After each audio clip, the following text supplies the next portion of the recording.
Her smile was infectious.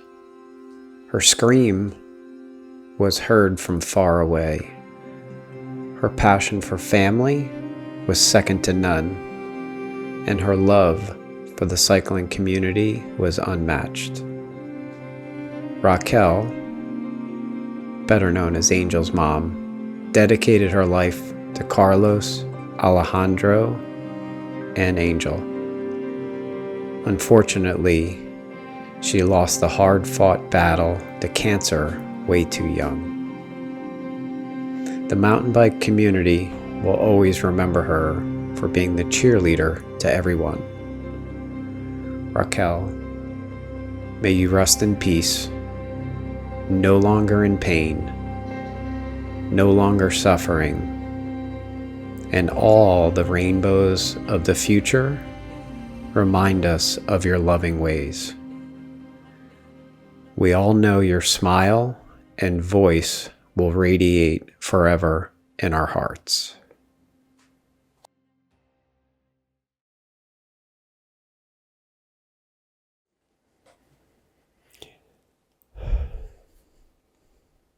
Rest in peace, Raquel. Thank you for clicking on to another episode of Hook, Line, and Shifter. I'm your host, Bob McCarty. A little bit of a somber start to the show.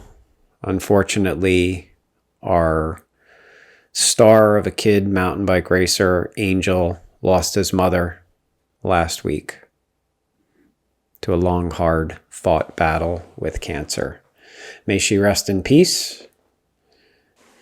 Again, thank you for clicking on to another episode of Hook, Line, and Shifter. I'm your host, Bob McCarty. Another good episode today.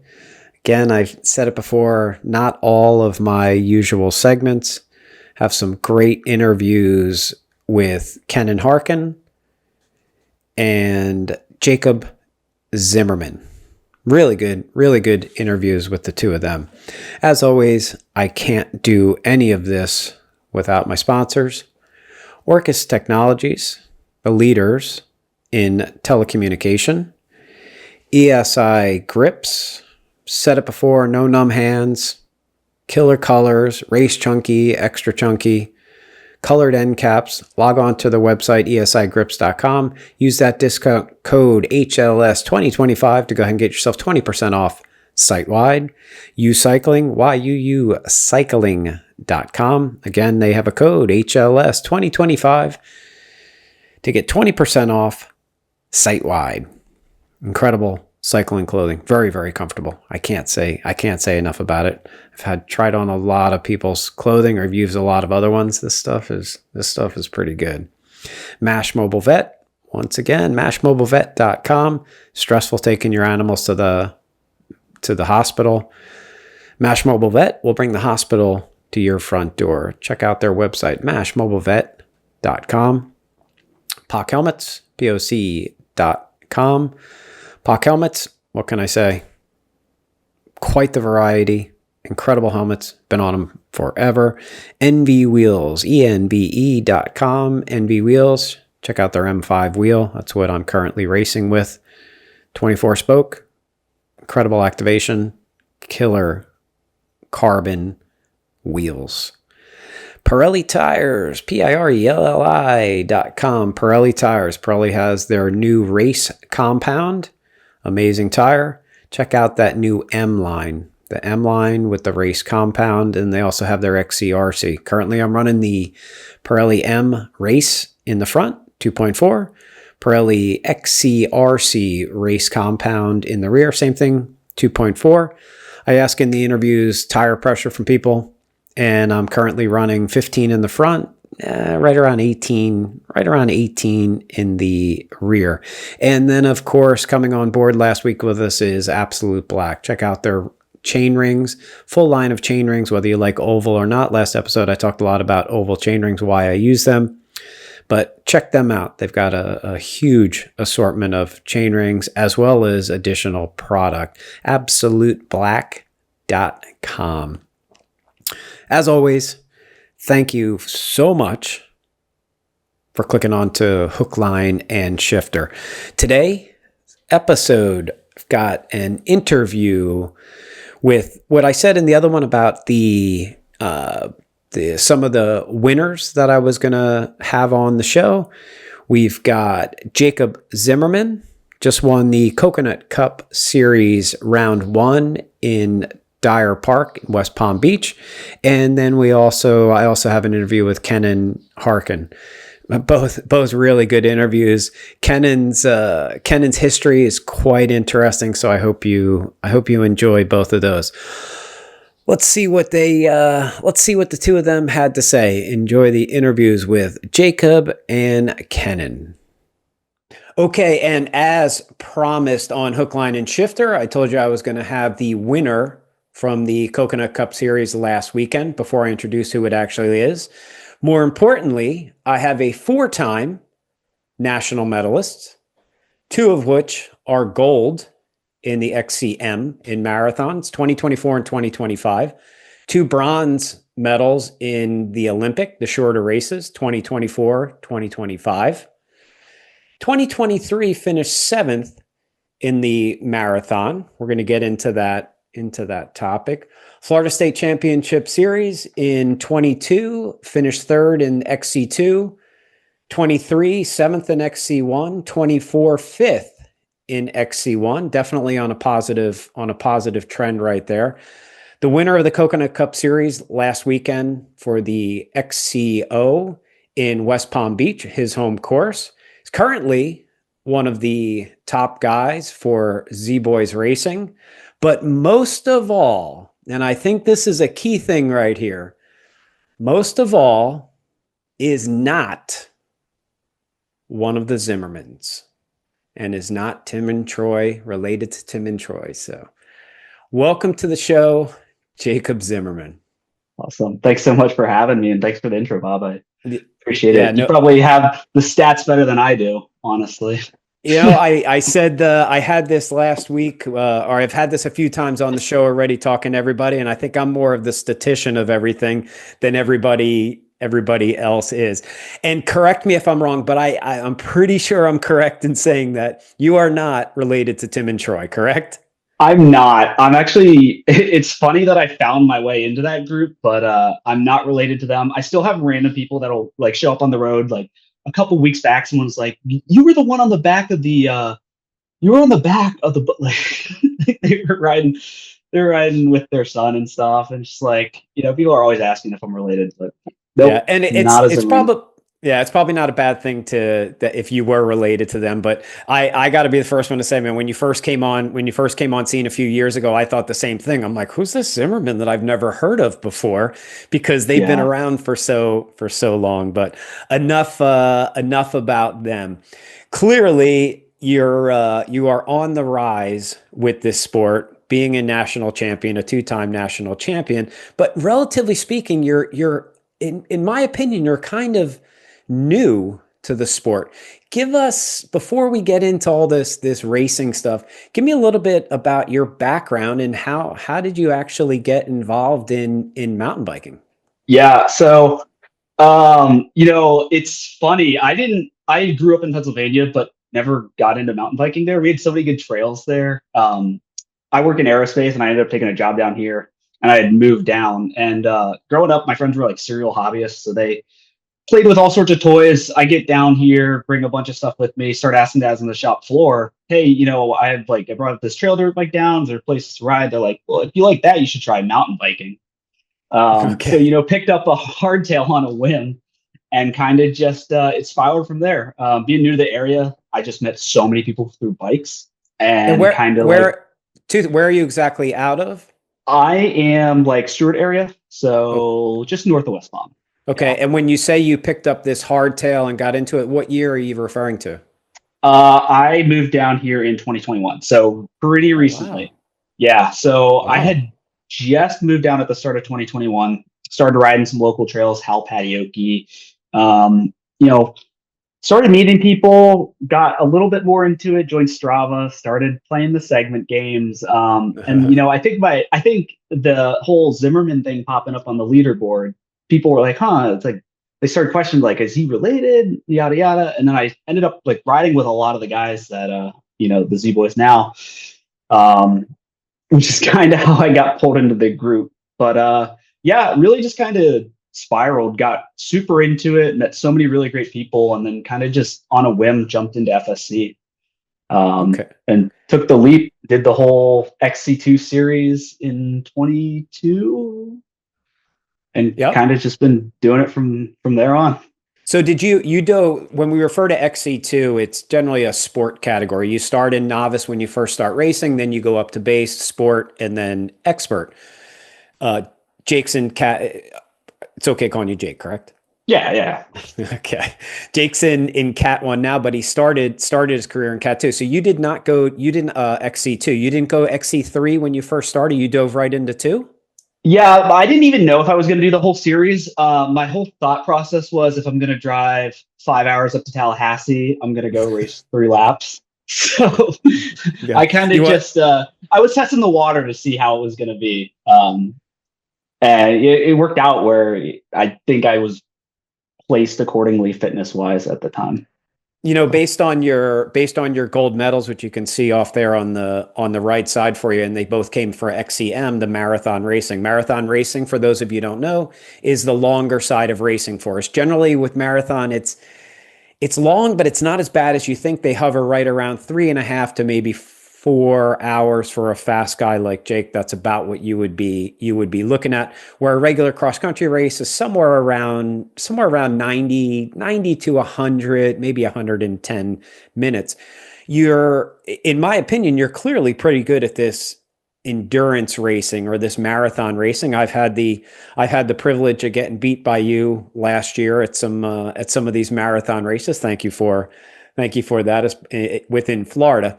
But you have, I think, if we were to pick, you're good at the Olympic racing also, but you're pretty good at this marathon. What do you attribute any of that to? And when you decided to get into the sport, you instantly went into the 3 laps, saying, "Well, I'm going to make it. I might as well make it worth the drive." What gave you the confidence to know that you instantly were pretty good at this distance thing? Yeah, I didn't really have an endurance sport background. I wasn't doing anything collegiate running or high school. I played lacrosse growing up. So I had some sport background, but nothing crazy. I'd kind of fallen off in high school and was like, I finished up master programs and I had a bunch of extra time, which I ended up like dedicating to training and writing more. And I guess the results, like I said, it kind of spiraled.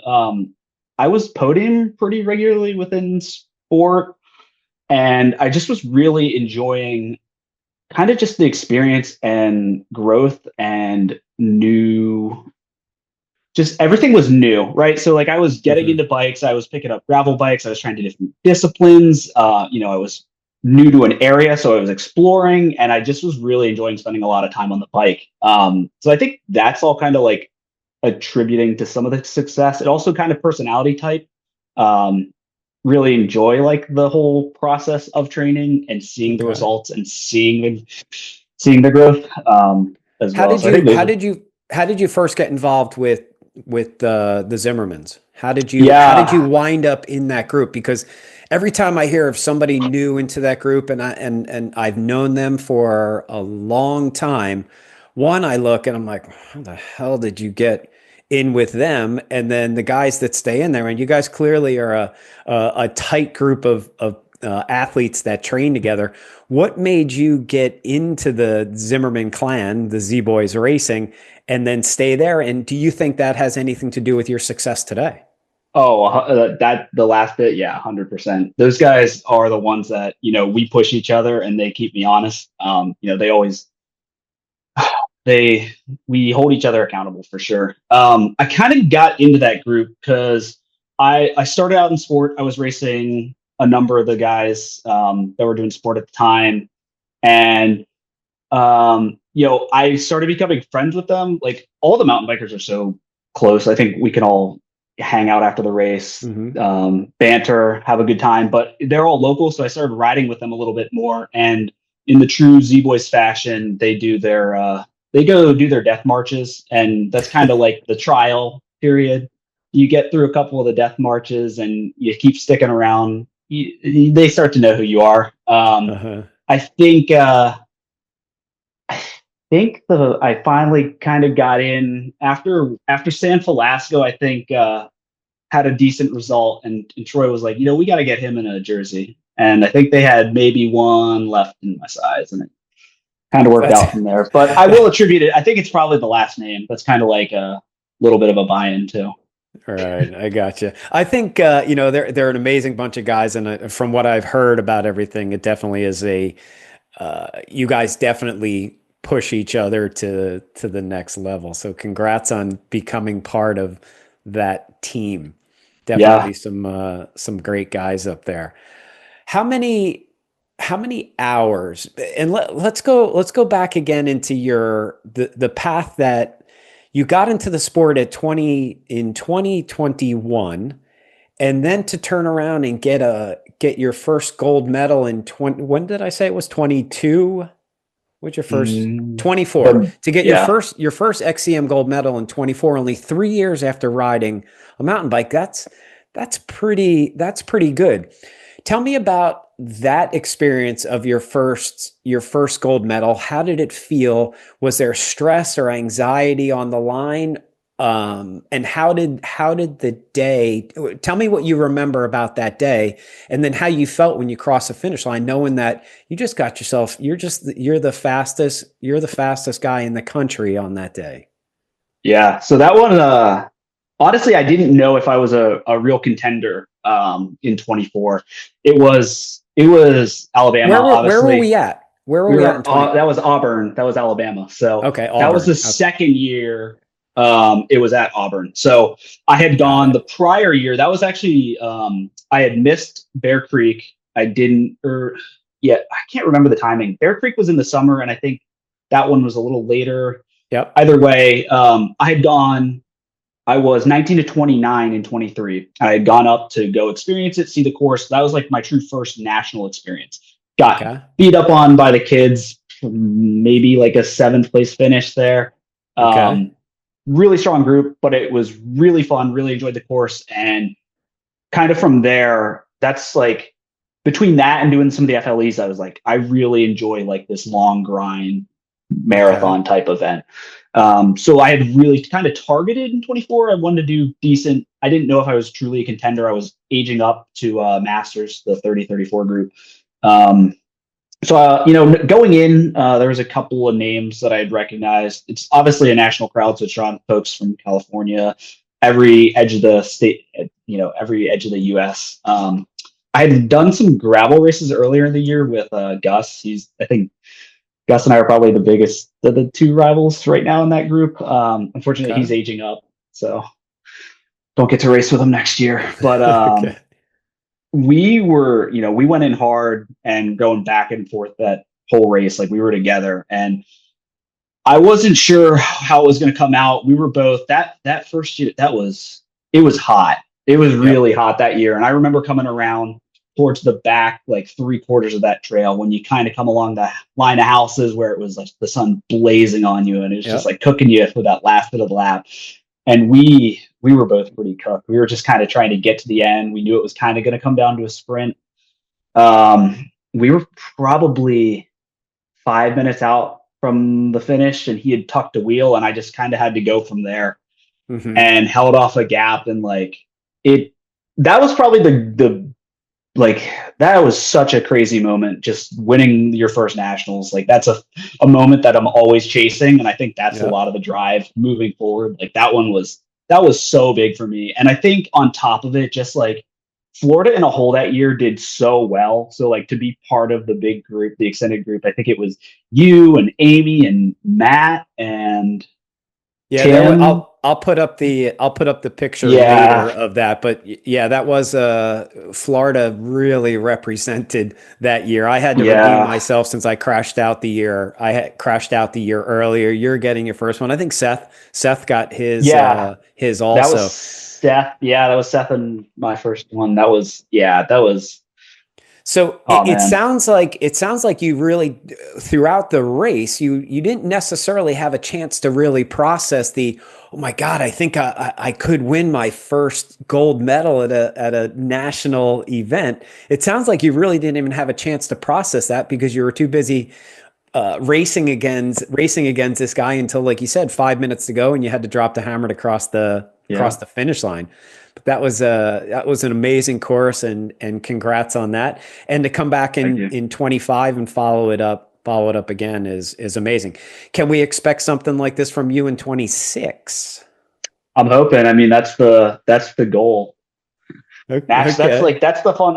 I really enjoyed Roanoke, and that marathon course was really good. I'm hoping we can kind of get a similar result next year. And you're still I in the you don't age up, you Nope. age up, or you're still in that 30 I'm 34. still 30, 34. I'm 31 Okay. right now, so Good. I'll be in that Good. group for a little bit here. Nice. Well, congrats again on that, man. Two gold medals this early in your career is very, very impressive. Do you have, is it, you know, you said you had mentioned your training partners, but do you have any of that competitive, that truly competitive edge growing, or that competitive side as you were growing up in any other sports when you were playing? Or how does, if you could give some advice that of how somebody can get that internal fight, because this is a very challenging sport, and being so new at it as you are, you clearly have a pretty good fight. What do you attribute that to? Yeah, I really think it's kind of just the spark of mountain bike racing and it being a solo sport. I've always done team sports growing up, and Oh, okay. it was just something special about like mountain biking. Like your success is attributed to your success yourself. So like Hmm. you have to show up. It's just kind of I've just really enjoyed, you know, fighting and progressing and the whole process of all of it. Yeah, It's you better love the process in this sport, because I've said yeah, numerous times, it never gets any easier. You just get faster. yeah. I think it's just like the continual growth has kept me like focused on it, and like I really, really enjoy seeing whether it's like fitness, skill. That's why it's been such a good group with chasing Hmm. everyone in FSC in the state. Because Florida, every race there's some hitter, there's someone faster. Hmm. You're always gonna have to learn something. And you never know what to expect. That's How do you think the competition is in Florida as opposed to the national level? You've done out of state racing before. We've always heard that Florida is extremely competitive. What is your take on it? Yeah, it's crazy because like I feel like every time you line up at Florida, you're gonna have a number of national champions on the line across the different age groups and disciplines. I I think it's just as hard. Like any weekend in Florida is probably just as hard at the national level almost. Wow. It feels like just depending on the race. But I mean the national level it truly does bring the best of the best. I think Florida likes to bring the best of the best to that platform as well. So Yeah, I think a lot of I joke with my coach. I was like, sometimes I feel like Florida the FSC races are just as hard as showing up for I, XCO. I couldn't agree with you more. I think everybody here for some reason is so competitive. And I think there's a side of it that's, I don't, maybe an ego side, that Florida, that as far as the country goes, Florida is very underestimated. And the number one question when somebody says, "Oh, you're a mountain biker in Florida," they kind of look at you like, what are you talking about, mountain bike in Florida?" Come to find out, we're actually pretty good down here. And I think that competitiveness that we have within the state, that same energy is brought out of the state, and that's the reason guys like you can do as well as you do when you're not racing in Florida, and why you do so well when you're not racing in Florida is because when you line up, like you said, man, there's always somebody here that wants to beat up on you. The Florida State series. So we're 2 rounds into the Florida State series. So we had Tallahassee and then Jacksonville. Last weekend was the Coconut Cup in West Palm, which you won. How come we didn't see you at the first 2 FSCs this year? And are you not chasing the FSC? And why did we see Uh, you this weekend at the Coconut Cup? yeah, unfortunately, I didn't make it to FSC. I would like to. This fall's pretty busy for me. I just changed jobs, so Okay. I had to be I had to be in Connecticut for work the day after Tom Brown would have been. So I would have had to logistically, it was a mess. I would have had to go from Tallahassee back to West Palm, get on a plane, fly to Connecticut. And then the following week, I had gravel mats on my calendar to try out. I've really How enjoyed did that go for you at Gravel Nats? fixed. It was a tough group. It's a new experience. I really enjoyed it. The one part of the course I didn't pre-ride was kind of came down out of this town. This quick sweep and turn from pavement to some gravel. I got pushed out in the grass, and then I needed to burn a match there to get up far in the group because it went into somebody's single track and or double track, and lost the lead group from there. But we fought for a good hard-earned six. Okay. Hey, Yeah, so as long as you gave whatever you had to offer. If you deserve 6 that day, hell, that's what you get. One of yeah, my segments, one of the segments in the show is Woulda Racing, and it's I hear so much, and I'm sure you hear so much about I would have done a lot better, I would have did this, or I would have done that. Man, if you can walk away from the race knowing that you gave 100% of everything they had, sure, there's probably things that you can do better. But if 6 is what you got, 6 is what you yeah. deserve this week. Learn No, a from it. lot of really great takeaways from that race that I'm gonna apply moving forward and might go back next year. But yeah, Nice. that was the reason that coincided with Hannah Park. So I had basically missed the 2 rounds because I was away from home Oh, because of that, which kind of throws a wrench in the whole series with how competitive FSC is. You want the call up spots, and you need to hit the minimum number of races. Unfortunately, this year with Dyer not being a makeup, that also doesn't help me out at all. right. Which kind of probably also attributed to a little bit lower attendance. But Right. because Okay. yeah, so I don't know if I'm not gonna hit the whole FSC. But I'd like to hit a couple of the rounds that are fun that I enjoy. Okay. So And then how about the FLE for next year? Are you're gonna pick and choose some of those, or do you want to chase that series? yeah, I haven't decided on that. I'm definitely gonna do the big ones that are fun. Like I'd like to hit San Velasco. I love to hit Hammerhead again. I think that's a blast. It's always such a Right. great time of year. You destroyed it there this year. That was fun. Yeah, that was really yeah, unfortunately I had surgery like right after that, so it kind of threw a wrench in any of the other ones. A lot of I the fall gotcha. races or a lot of the spring races that I wanted to do kind of fell Hmm. off because I was off the bike and then trying to gain fitness back for Nats. Like that really became the primary focus. But I gotcha. spring will be kind of a mix, so I kind of want to do the FLE stuff and then maybe some Southeast regional grab. So Okay, good, probably good. I some do stuff. look forward to seeing you at some of the FLEs next year in 26. All right, let's get into last weekend, Coconut Cup round one in West Palm Beach, Dyer Park. I don't know if it's safe to say, but I think Dyer is probably one of your home parks, being from where you're at. I don't know if you Yeah. guys ride it that often, but it's close enough that you can consider it one of your home parks. So last weekend was Coconut Cup round one. We had a short track on Saturday, cross country on Sunday. You did not partake in the short track on Saturday. What was the reason for that? Mm, it was kind of honest. I just didn't really have it on the calendar. I probably should have, but I was just Okay. I was just Uh, kind of the it's only the reason I local say race. is we Yeah, probably we would have loved to have you. I shouldn't say that. Not me. I could care less. Marco would have loved to have you there. On Sunday yeah. we had the cross country 4 laps. Dyer is considered a climbing course. There's roughly 300 feet of climbing per lap. You start climbing on the hill, a small piece of single track. Then you go into another longer piece of single track, and you end with climbing on the hill again. Jake got the win. about 2 minutes, a little over 2 minutes over Marco. Give us the breakdown of the race. You went fastest every lap first place, or every lap was your fastest lap. Your last lap was still pretty good. I'll get into the splits towards the end. But how did the race play out? Talk about from whole shot all the way to checkers. I was training with Marco this morning. I got his take on the whole day. What was your take on the whole day? Yeah, so kind of went in, couple wheels back, see how the field wanted to do.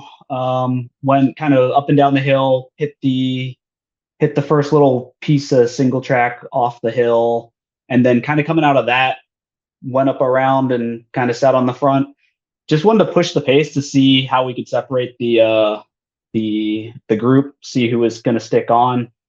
Basically, Marco, Seth, and myself kind of made it into the woods together. Really just kind of kept it pinned to see how who we could shell going forward through that. Started getting a slight gap through the woods. So you were first, you were second or third wheel. Who dropped into the single track in first? I went in first. I basically had come around Seth and Marco on the hill and just kind of set the pace. And then we went into the woods. I went in first, and I don't know when. In this way, so this piece of single track, we had two, a small piece of single track and then a longer piece of single track that we call as along the turnpike.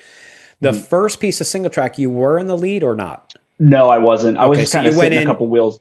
Yeah, okay, so you went in along the turnpike to move into first.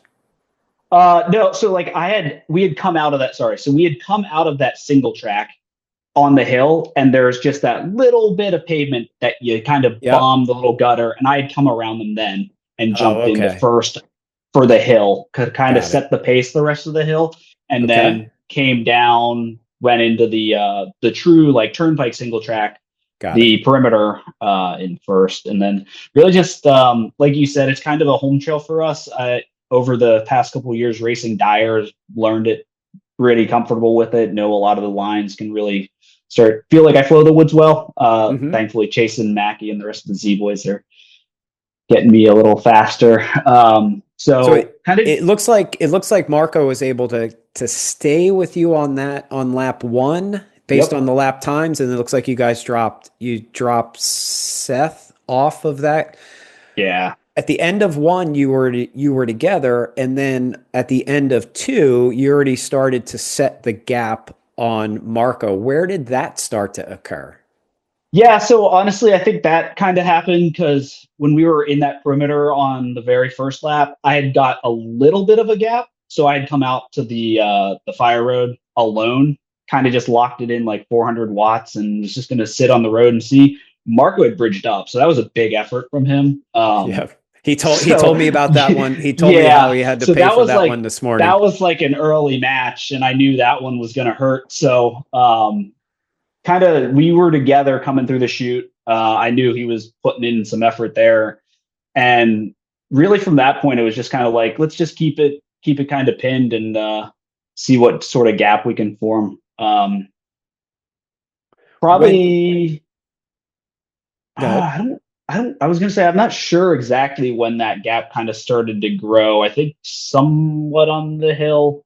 But yeah, I think I went into the woods alone into lap two in the perimeter woods. So yeah, what Marco was telling me this morning, he said when the two of you guys in the single track, you absolutely destroyed him. He couldn't hang. He said he was okay on the hill. He's super strong, much like yourself. But having that, and I don't want to say that home course knowledge, but laps at your home course, especially in a tight course like Dyer, is going to give you a slight advantage. And it's always hard, even if you get 20 seconds. 20 seconds in tight single track equates to a pretty far distance, especially competing with somebody like yourself.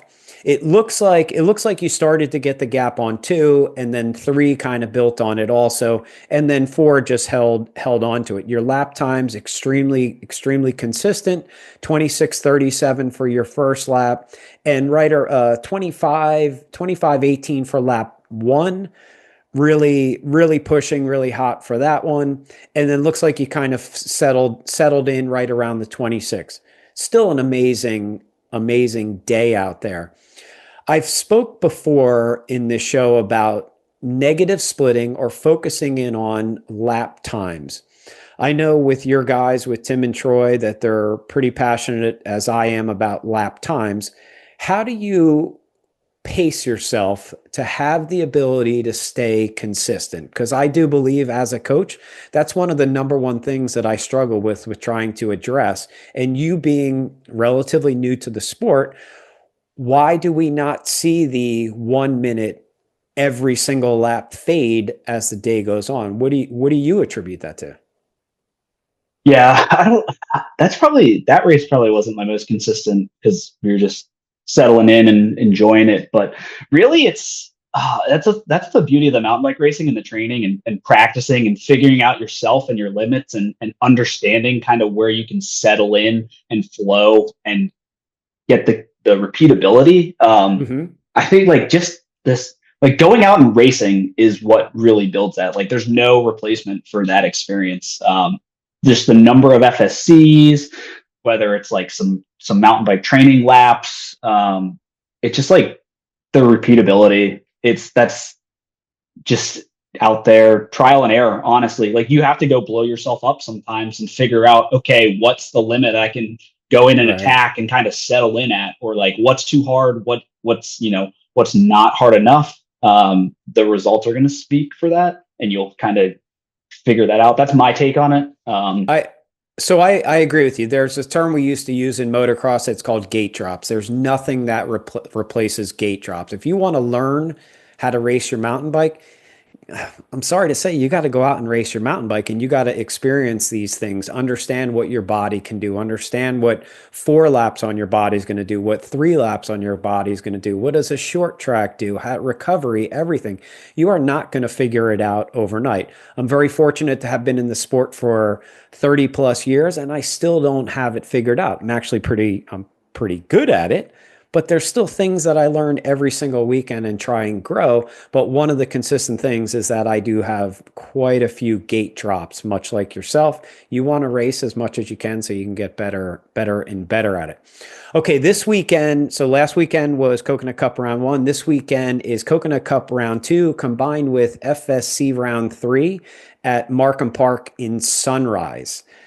Question, and I know I talked to you a little bit at the course at Dyer last weekend. Question for you is, are you going to show up and give Marco a chance to beat you up on his home course? I'm not sure. I have to figure it out. It's not on my calendar. I'm kind of technically resetting right now and getting ready to build for 26. So we'll see. Right now, I have a endurance ride penciled in. So I was thinking about riding down from Arthur Marshall and stopping to cheer everyone on, but I don't know if I'm Fair, going to race, fair, unfortunately. fair enough. You're gonna disappoint. You're gonna I disappoint Marco. know. I told him that I was going to hit you with that question in the It's show fair. today with the interview, and then The jab's unfortunately, deserved. yeah, After I go and exactly. just preach going to race, there's no replacement for it, and then I'm sitting out. Yeah. Okay. Couple closing questions. Again, I really do appreciate your time with me today. How many hours a week do you train? Let's say Yeah. in season. It is periodization throughout the year. It's going to come and go. But if you are in season trying to get ready, about how many hours a week do you train?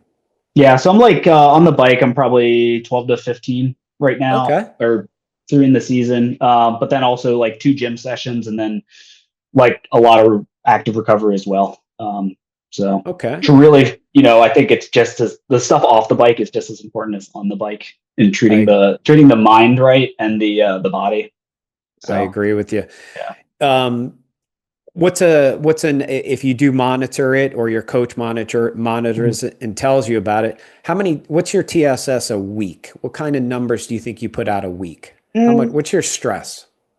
yeah, probably like 800-ish Okay. maybe or Fair. That's so. It'll depends on the week and like how deep we're going. There's a couple of the harder ones where we're over 1,000, but that probably that 800. was That was the number. When I asked this question of guys like you, my first thought is I have a number in my head and I'm anticipating what you're going to say. And that was about what I had. I had actually 850 in my head in season trying or in training season trying to get ready. When you do Yeah, race probably back to around back, that. okay, when you do race back to back like we do in FSC, a lot of time is recovery. You can't necessarily train so hard when we have back to back weekends. So that number might be down around the 550 to 650, back into training somewhere around 850. All right. FTP, what is your current threshold? I'm probably around like 5 watt per kilo right now. Okay. I'm like 150 to 155. I haven't tested really Okay. recently, but that's what I have it set roughly for If training you purposes. were if you were to test, I don't know if your coach changes things on you. Pretty much there's a 20-minute test or 8 minute. What would you prefer to do if you had to pick? Mm, Historically, I've done the 20. But yeah, pretty Okay. much have always done like in the past, I've done the 20 and then kind of butted up against like kind of validate the numbers against VO2 efforts, see if it's kind of jiving. Got it. Okay. Tire pressure. What kind of tire pressure you're running on your bike? I'm kind of changing. It just depends on the tires. I was pretty low when I was racing Nats. I was running inserts front and rear, Okay. so I was probably like 16 front, maybe a Okay. dash lower. I was running like I pulled the inserts, and I think I ran 17, 19 this past weekend, so a Okay. little bit higher without inserts. All right. And what kind of bike do you ride? Mm. Specialized. I think the if Chris Blevins' results at the World Cup don't speak for the capabilities of that bike, I don't know what else will. But Epic 8, it rips. It's such a good bike. You go to any nationals, you see a lot of S works up there for a good reason. It is quite the nice bike. When you started out, final question for you. When you started out or you really were getting into the sport, did you have anybody that you were looking up to that inspired you and really made you want to continue to grow? Yeah, honestly, just like looking at like being in sport and like looking at the results and just seeing the elite guys and how consistent they were and like how much faster their laps were. It's like, how do you get to that level? So, like Hmm. just all of the elite guys, yourself, just like kind of everyone in that expert category is inspiring within Florida State. Like, and it's a huge jump even going from sport to elite, like even Yeah. starting out in elite and then just working your way up, figuring out the skills, figuring out how to put it all together. Thankfully I ride with everyone and I think it's such a good community in Florida. So like obviously Mackie, Tim, Troy, you, Woodall, Vic, everyone in the freaking top 20 in elite, they're all such good guys. I could name drop everyone we race. Right. But Well, thank you for that. Thank you for adding me into that group. All right, Jake. I greatly appreciate you spending so much time with me today or spending your valuable time with me today on Hook, Line, and Shifter. If there's one piece of advice that you could give somebody that's new, upcoming, and trying to grow in the sport and not and wanting them to stay into it because it is about consistency 100%. A new guy like yourself, and I keep referring to you as a new guy, you have worked hard and you are in what we would refer to as the elite category. Congrats on doing that. But what one piece of advice might you give somebody in closing that would keep them motivated and inspire them to follow the same path that you did? yeah, so I have like two things. Um, First, like you get out there and race, like just put yourself out there and go experience it. And then secondly, find a really close, like tight knit group of guys. Like I got lucky to get pulled into like the Z Boys, but you have such a good community down with you and all of Mm-hmm. your training and groups and Moto Monday. Just like find a group that's going to push you and make you better, whether it's fitness, skills, all of the above. That's what keeps me in it. Just working, going out there, beating up my friends and having fun. That's what kind of drives me to the consistency. So That's the That advice I'd give someone now. that's absolutely perfect. That seems to be very much the consistent. What I call is just find very good accountability partners, ride bikes with people that are faster than you, learn from them, and you also hinted to the one thing, make sure you have fun, because I'll tell you what, more times than none this sport is going to hurt as opposed to feel good. But again, you're only going to get faster. Jake, congratulations on last weekend. Look forward to racing you in some of the FLE. Look forward to seeing you at some more of the races. And again, thank you so much for your time today on Hook, Line, and Shifter. Thanks so much, Bob. Appreciate you having me. All right, buddy, be well. All right. And as promised, I wanted to get into some really good interviews with some great people in the Florida State Championship Series as well as the Coconut Cup Series. And my guest today is second to none, with those great guests that I'm going to have on with me. In 2021, he finished 17th. Not so good. XC2. 2022, 7th. 2023, 9th. 2024, 3rd. And in 2025, he is making his XC1 debut with the Fast Guys. We're going to get into that topic. He's the owner of Kamp Kenan, BMX legend, TV personality, but one of the highlights that I have to say, another Z-Boys racing athlete. Welcome to the show, Kenan. Thanks for taking your valuable time to hang out with me today and learn a lot of stuff about you. Yeah, well, thanks for having me, man. I really enjoy whenever you and I get a chance to chat. And this year, we actually, at least for about 30 seconds or less, we bang bars a little bit. We're gonna get into that part of the topic in a little bit later on. But that was fun getting you to yell at me. Trust me, I'm gonna get into those details. Yeah. But listen, there's a lot of people that don't know anything about you. I've learned a lot about you over the last couple of years. An amazing athlete that you are and were. Tell us a little bit about yourself, man. How did you wind up where you are today? And please don't be afraid of going back to the beginning, because I do believe you have a backstory that's really, really enjoyable for people. Well, thanks, man. Yeah. The beginning is simple. It's very, very simple for me. There are two things that I have that have just interested me my entire life. The first one being reptiles. 4 years old, Godzilla movies, dinosaurs. My mom, who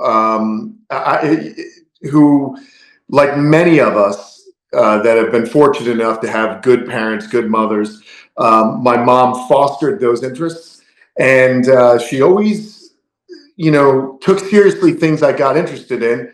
And, reptiles was one. So I had books and, documentaries and things like that, watching with my dad. And then the only other thing that has been a through line through my life has been bicycles.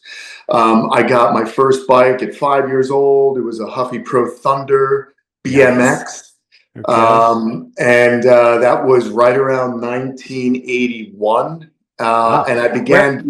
Where I was did you born grow in up? Long Island, New York. Okay. Yeah, Long Island, New York. All right. About as far away from Southern California as you could be.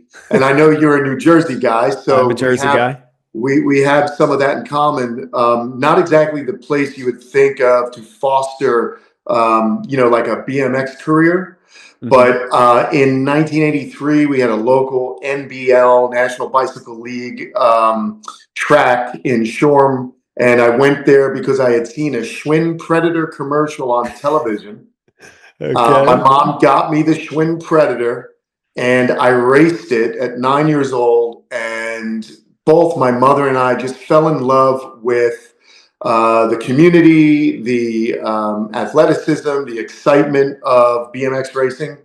And I did that from about 83 till 87. And I kind of hit, in my 13-year-old psyche, I kind of got burnt out of BMX racing, My mom. How can you get burned out at 13 of being on your bicycle? Well, to be perfectly honest, and as this conversation progresses, you'll find out there's so much more to racing than just the physicality. There's a whole mental aspect.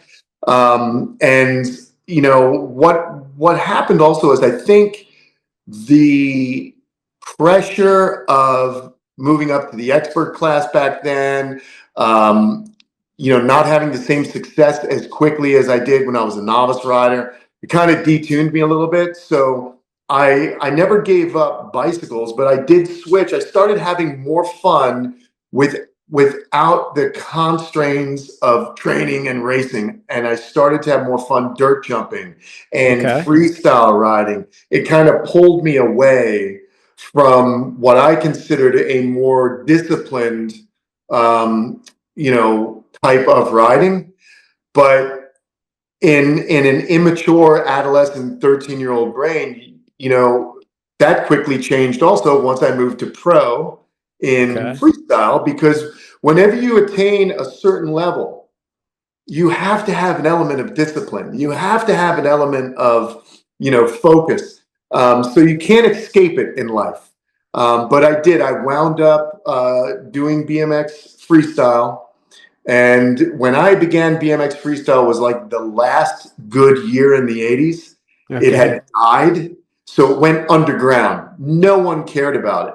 But Did what you was did you ever did you ever do flatland, or you're always Oh talking you're yeah. No, talking no, ramp dude. or I back in the day, you did everything. okay. There was like, we were gonna go ride some dude had a quarter pipe 3 towns over. You would ride, 40 miles to I ride love it. a quarter pipe. But then, That's my most childhood right there. that's it. Yeah, and it's I've been chasing that childhood. I've been so far successful at 51 years old. I'm still that kid. But back in, late 80s, early 90s, there was no real specialist part of it. You did flatland, you did dirt jumping, you did the ramps, you did street riding, just making, common curbs and Hmm. obstacle to play with for hours.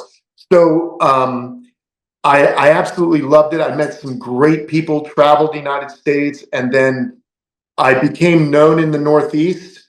And right about 1994, Matt Hoffman, who was Of course. the greatest vert rider, and his team of the Sprocket jockeys, came to Nassau, Long Island, where I was employed. I was employed as a barback at the local dining saloon. It was like a club or a restaurant. So I was the barback. These guys were scrounging up $20 a day for per diem to eat while they're on tour. So I was like, dude, save your money. Come on. They had beers, they had free food. So as a way of thanking me, they invited me to go with them to Woodward, Pennsylvania. Okay, They Camp they were Woodward. doing some freestyle clinics at the world Okay. famous Woodward camp. Yeah. So I went. Here's a hold that thought for Go one ahead. second. Go 'Cause here's ahead. something funny. When you bring up Kevin, the Matt Hoffman. Hoffman, right? I went to one of my flatland. My background was flatland, also much like yours. We're very close in age.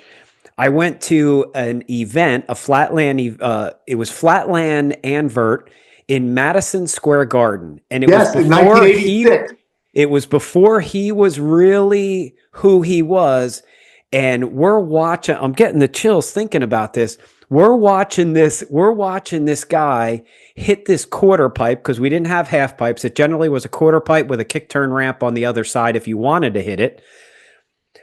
Hit this quarter pipe ramp and literally disappear in the rafters. And you could not believe what this guy was doing, but it was such an inspiration to see. That very first thing we did was went to the local construction site, stole some plywood and built a quarter pipe ramp in the middle of the woods behind somebody's house with stolen Yeah. lumber, just because of watching this guy. But it was in Madison, like you're saying, Madison Square Garden, It, it, 1986. it was 86 Masters in Madison Square Garden. That was legendary. That was kind of the coming out party. I think Woody Itzen, another famous Flatlander, got his gold bike stolen there. It's awesome to hear these stories and to see the amount of depth you have in cycling. Because I was fortunate to have had these friendships and this kind of history, and that helped me as I tell you a little bit more of my story and the evolution of how I got to where I am. All this legacy came into play because I got to be the voice on a national stage in television for my sport. And hearing these stories, and I've been able to regurgitate them to the masses at times. But yeah, that's awesome, and that's one of our earliest conversations were. I think you were at the Wayne, New Jersey AFA event as well. I think so, yeah. Which is another famous old '80s event. So that's very, very cool. You get some street cred for me, but yeah, like I get to go to Woodward Camp, okay, which is in the middle of Amish, Pennsylvania. Okay, like it is just isolated, but during the summer, it is home to the world's best, or was at that time home to the world's best freestyle bikers, BMX racers, skateboarders. So it's basically, I went there at their invite, fell in love with the place. Oh, and by the way, hundreds of female gymnasts go there as well. So you've got the craziest skaters and BMXers, and then the most regimented sport on earth. And it's, I mean, I met Olympians, and you never would have thought that these two kind of sports could intermingle, but it was amazing because I had Olympic coaches that I was chatting with, and I had, and you're in the middle of a cornfield and you had beautiful girls to like hang out with. It was like the greatest thing ever. Bikes, girls, and then I'd go in the woods looking for turtles. But it was amazing, man. And while I was there, they had a demo.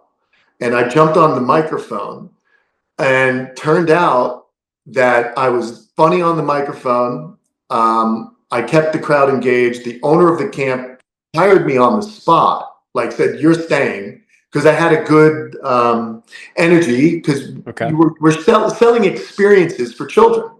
And the kids enjoyed me being around, and I enjoyed working with kids and getting kids stoked to learn bike tricks.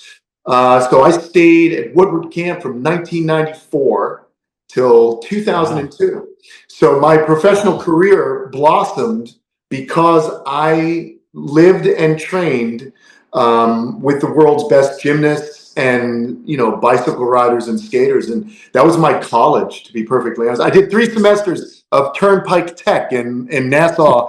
We called it Turnpike Tech, and I dropped out to go to Amish, Pennsylvania, and I traveled the country with Matt and his sprocket jockeys, just announcing BMX shows. I was a carny, Bob. It was awesome. It brings back so many fond memories of my childhood of doing flatland and doing these ramps. And I was envious of the guys like you because I never had the ability to leave. I traveled the Northeast and down to Rockville for flatland competitions, but never to that extent. So let's get into in one of the stories that you told me. It was about, tell me your main thing about the foam pit. For those of you that don't know, Kenan's going to get into a story about the foam pit. When you see everything on YouTube and you see TV, everything on TV, most things are done into foam pits, but there's somebody that kind of started the initiation of such a thing. So tell us a little bit about that, Kenan. So at Woodward Camp, as I mentioned, we had gymnasts and we had BMXers. And the way that BMXers used to learn these tricks was huck and hope. And what happened was, say when I first learned a backflip, it was at Woodward.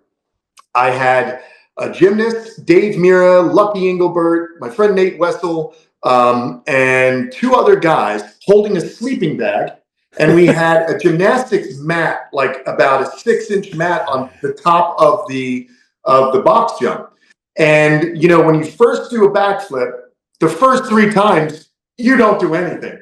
And then you have to psych yourself up. And they're like, come on. And just keep looking with your head. And then you do. You go upside down, and it is so wrong in your brain to be upside down. What's the first thing you do? You look forward and you kill your rotation and just land on your back. Hope that your friends catch you. Oh, well, and that's the other point. When you look forward, you throw the bike and you find out who your friends really are, because who's left holding the sleeping bag? 2 dudes. The rest are gone because back then BMX bikes were 40 pounds. So they were gone. So anyhow, I learned the flip with a mat. But that year was 95. I was 21 years old. The owner of the camp saw me learn it and goes, let's put a ramp into a foam pit. So in 96, there was a major development of the camp because in 95, there was the X Games. And the owner had the foresight to understand, hey, look, television's taking an interest. I'm going to expand because I feel like we're going to have an influx of people. So he was right. But what he also did was we built a ramp into a deep foam pit. And I'll never forget when we christened it, Matt Hoffman was there, who, as of now, in his 50s, his body is destroyed. Yeah.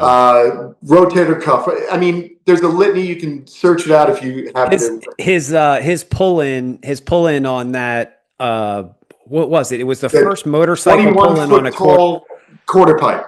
Yeah, where it was like 30 feet out of the ramp or something, and in one of them he ate shit. He crashed and lost his spleen. Yeah. That crash split his spleen. So Matt paid the price for his. Were you there? You weren't there that day, were you? I wasn't there. I wasn't there. That was in '93. I came the next year to the Oklahoma City event. But here's the deal.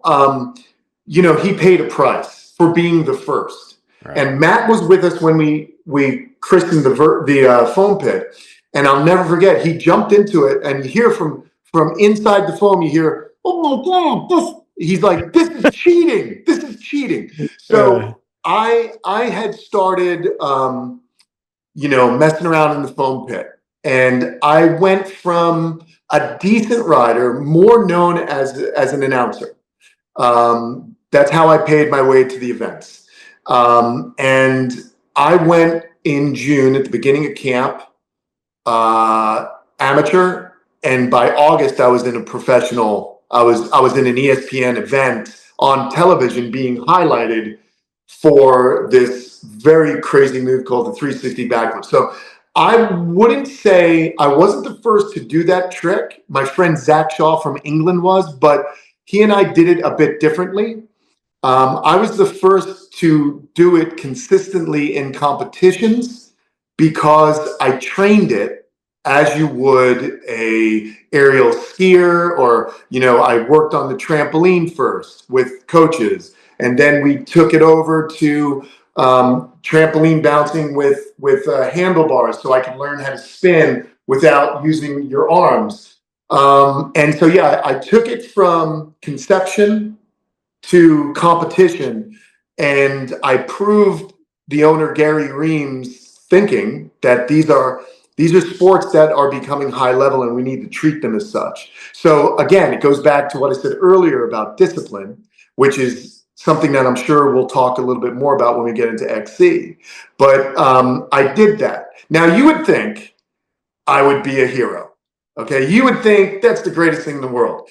But what had happened in that small world of BMX was you had about maybe 10 dudes who would be the top guys in the event, and maybe 3 or 4 that could win. Okay, well, there's you're aware of the term homeostasis, right? Mm-hmm. It's stability within inside a system. Well, when someone else comes knocking on the door, you throw things out of whack. There's a limited number of prize money. There's a limited number of sponsorships. So you would think, hey, welcome, Kenan. It wasn't like that. It was like all of a sudden, the announcer guy was talking to Trek Bicycles and getting a sponsorship from Specialized and stealing, like getting attention. And it caused a little bit of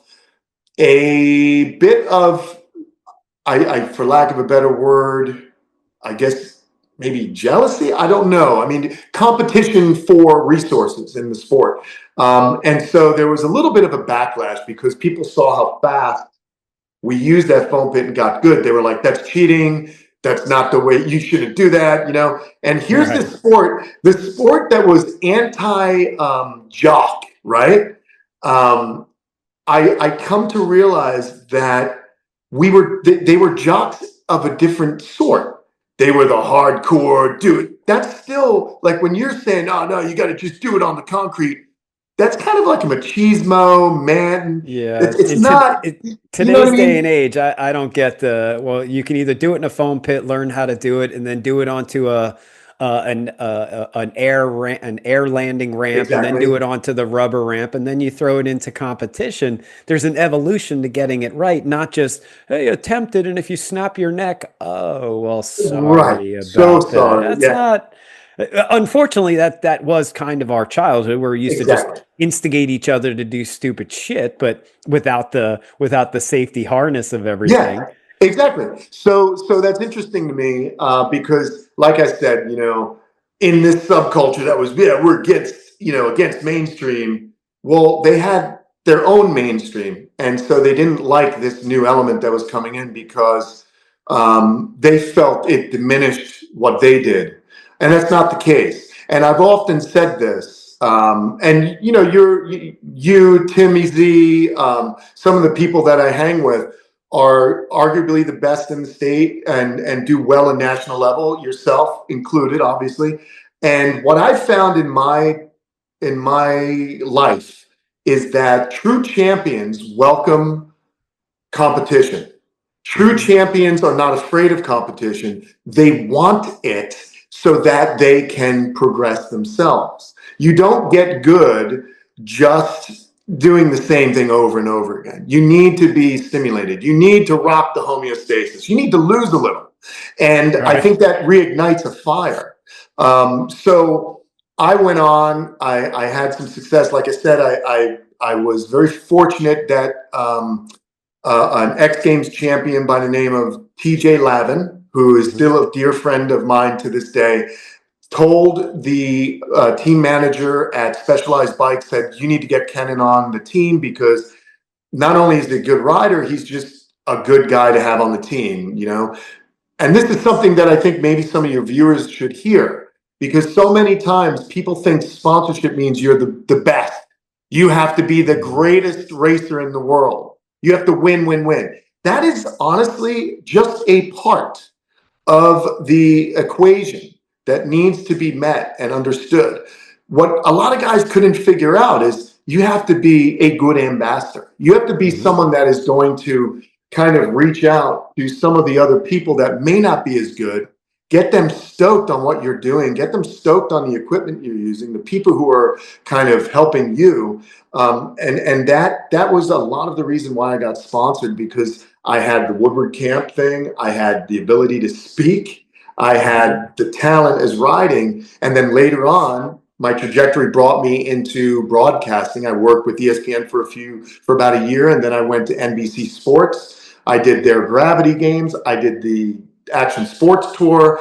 I did 2 Olympic Games with them. I had an amazing career in television. I did the Beijing Games where I actually announced cross country and I announced the BMX racing. So I Wow. had come full circle in 2008. I was started as a BMX racer, and I was the first voice to speak to the nation for BMX racing's inaugural debut at the Olympics. Yeah, So it's that's a little, killer. yeah, it's amazing because I'm still like you, Bob. I'm that kid.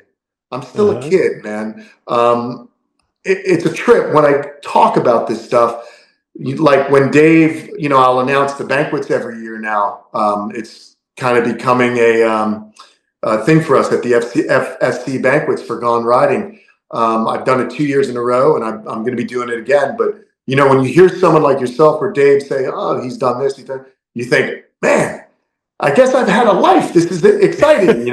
Like I still feel like an idiot kid sometimes, but I'm very fortunate. Is all I'm trying to get at. I'm I not jaded. I'm fortunate, and I think it's awesome to share Absolutely. this. I agree with you 100%. I do think at our age, and one of the things I will always say, and I'll say it for my entire career, is every day that I have the opportunity to ride my bike with my friends, or I have an opportunity to race with my friends, I feel like I'm 12 years old again, whether I'm 12 or 53, or if I do this till I'm 63.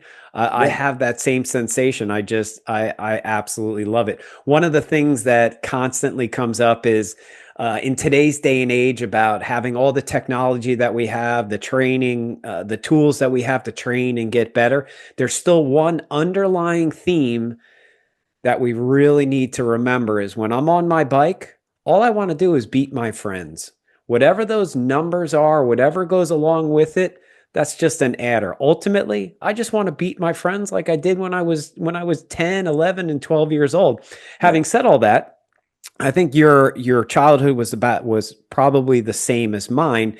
How did we learn to do things? I wasn't fortunate to have a foam pit to jump into, but I had a lot of friends that we pushed each other. We pushed each other and challenged each other for stupid things. I use this example. Sometimes we would go to a park and there would be a picnic table, and you'd go to your friend, you'd be like, "Hey, I bet you can't get on top of that." And he's like, "No, I can do that." And we'd sit there for the next 8 hours trying to figure out how to get our bicycles on top of a picnic table. 40 years later, I still have that same thought process with my friends. We challenge each other, like, "Oh, I bet you can't get through that." And you're like, "Yeah, of course I can."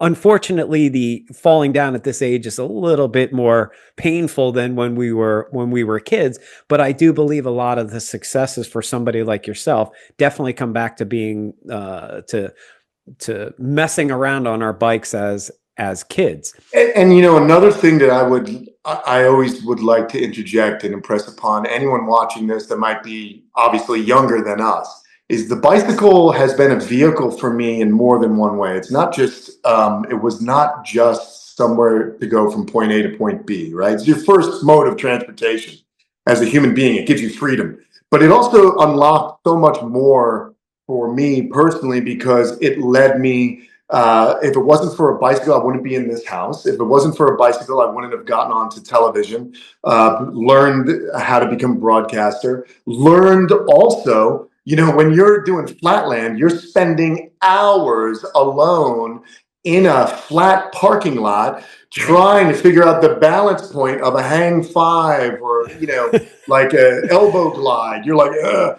But what it teaches you is mental perseverance. It teaches you that if you perform a certain step, you will get a result. And that has been invaluable. It's my karate. It's my martial art. Like I look at it as it's the katas, yeah? Like you do this, do this, do this. And you train and train and train, and it gets you the result you're looking for. And I just have taken that and applied it to reptiles, right? Like I applied it to the other thing that saved me in life. So I was like, well, I did it with bikes. I'm going to make this my career. So, we could go off on a tangent, but let's stay focused. How did you get, number one, how did you get from Long Island to Florida? Yeah. Number two, at what point was it because you're not doing a whole lot of professional announcing anymore. At what point was it the end of your professional announcing? Was there a lapse in cycling ever? And then let's kind of blow through that and tell me how you got into this mountain biking stuff in South Florida. Okay, very cool. So if you're from the Northeast, Florida is basically the Holy Land. The go-to. Yeah, I had left Pennsylvania. I went to Las Vegas and bought my first home in Las Vegas, thinking, all right, I'll do a lot of TV work in LA. There's no state income tax in Nevada. I went there, but I was too far away. I'm very much a New York guy. Is your family still in New York? They're still up there. My mom's down here now, and I have a sister down here. But for me personally, I just like that attachment to New York. Okay. I like the attitudes. I like the very in-your-face nature of how people communicate. Okay. Out west, I was just too far away. I was, I love the desert. It's a beautiful place. I did a little bit of mountain bike riding out there, but the technology at the time, we're talking 2002, it was coming along, but, I really wasn't having much fun. And that would have been the years where from 2002 till about 2016, I really didn't do much. I didn't do much at all. with bike riding. So in 2002, you said you kind of got a little bit of that Yeah, I had mountain got bike. I Mountain bike rode, but I edge. get flapped all the time. We're still using bladders, using tubes. I'm like, this is annoying. Like I'm getting Okay. flats and But based on, so I got into mountain bike in 1984 because that's when it made it over to the East Coast. It started in 1979 on the West Coast. The inception of it, 1979. Obviously, you were young at that point, but you clearly in the late 80s and the early 90s knew about this mountain bike stuff. Why didn't you steer anything you were doing to the mountain bike side, or did you not necessarily, were you just thinking, it's a well, fad, going those back, things aren't any good, or yeah, what were well, you doing? winding back, I had gotten sponsored by Specialized, and they sent me, which I still have in my warehouse. I still have the bike. They sent me, oh, come on! I can't believe I'm a bad Specialized. I'm having a brain fade. This may be one of those places I want you to edit it out. Stump jumper, thank you, stump jumper. Okay. So I had a '99 stump jumper, and a few of the skate pros had mountain bikes, and living in Woodward, Pennsylvania, beautiful, Allegheny mountains. We did some bike rides, and it was fun. I had a good time. But I got so engaged in announcing when I moved to Vegas, and I really wasn't riding BMX anymore. I was just like a boring, normal human being that, was just doing TV and focusing on that. But then in 2007, I had gotten a job doing all the UCI BMX races leading up to the Beijing Olympics. So I was in Denmark, Paris, Beijing. I was doing all the World Cup qualifiers. And while I was doing that, Red Bull was doing Joyride, and it was airing on NBC. So I wound up getting the gig from NBC. They said, "Hey, you're a BMXer. You know this trick riding." I'm like, "Yeah, I'll go." So I had gone to Whistler, which I'm wearing a Whistler hat, but I had gone to Whistler.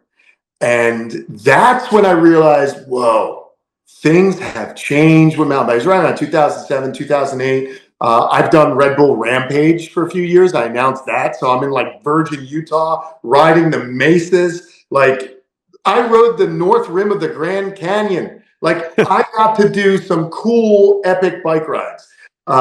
So I'm here at Whistler, and my buddy who hired me for Specialized wound up getting a job at Giant. So he's now the Giant guy. So before I get to Whistler, I've got Trance in the mail. I got their road bike, and I got a Glory. They sent me their downhill bike. So I go right to Whistler. And I, to this day, have never had as much fun on a bicycle as I did riding in BC, because I'm with Brian Lopes. I'm with, it's Brian Lopes, me, Tim Fuzzy Hall, all these like BMX legends and guys that used to do BMX who are now downhill legends. And here I am just riding down, having the best time ever. And I've already moved to Florida, and I'm going, oh my God, I'll never have this stoke again. I live in Florida. So it kind of went on the wayside for a couple of years. I lost my job with NBC. NBC got bought by Comcast. And so there were a whole bunch of new people in upper management. That dried up. And I was like, oh crap, how am I going to pay the bills? Something, reptiles happen. I start doing a YouTube channel. I start to stabilize financially. And my buddy, before he left Giant, sent me another bike. It was their Rain, I believe is the Rain? Yep. Yeah, the enduro bike.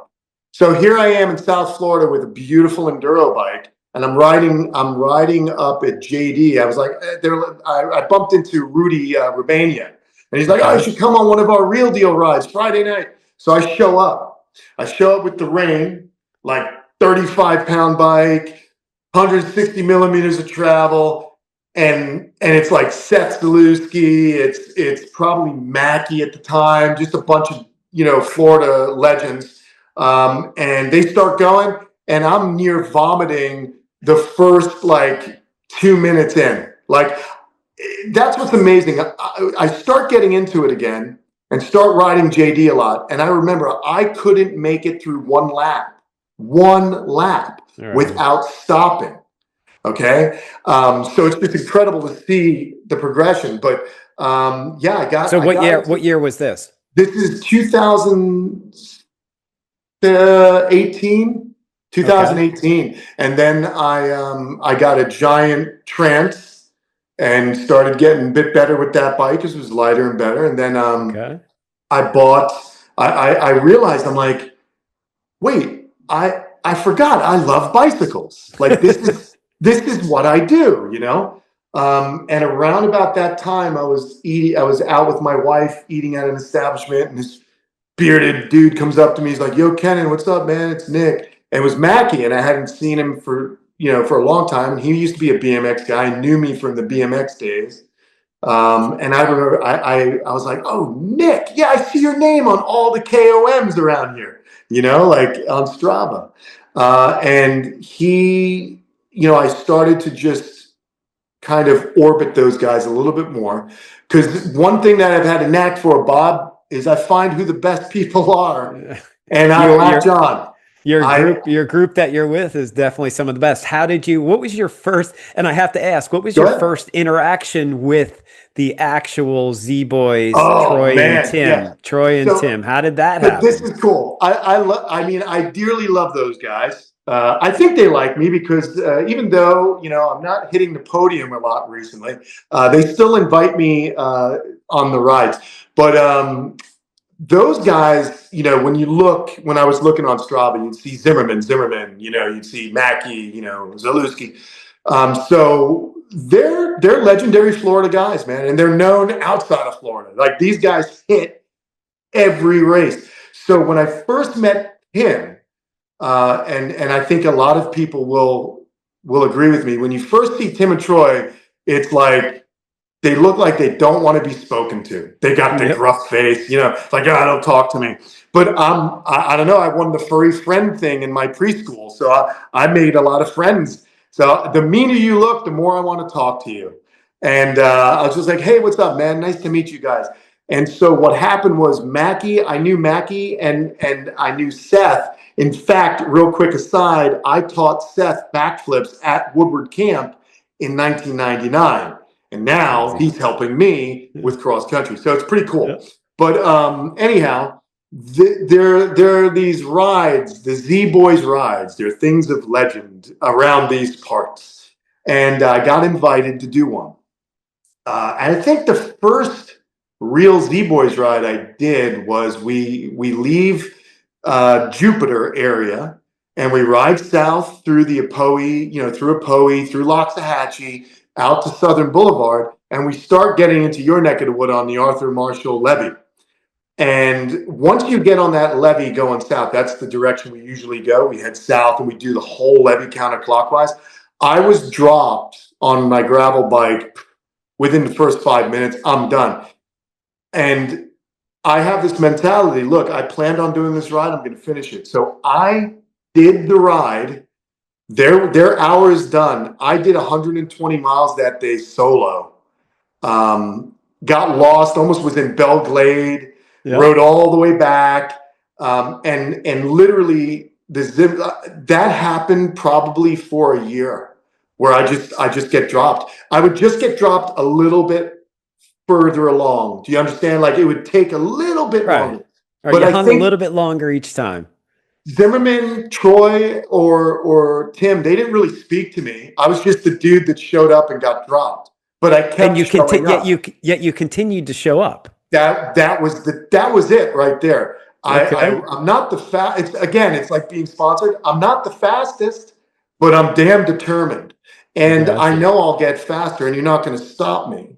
And that was one of the coolest things, because I have a lot of respect for people like those guys, because, if you know their story, they weren't always in the best shape. They've been doing it for a long time, but they were not the picture of athletes. They did not begin that way, but they have the minds. They have the mind to push through pain, to train, to be disciplined. And I I've always, been very fortunate to be with the Zimmerman yeah, since day one. Day one amazing, with them. right? Yeah, it's a Yep, really cool. absolutely. It's just cool, you know.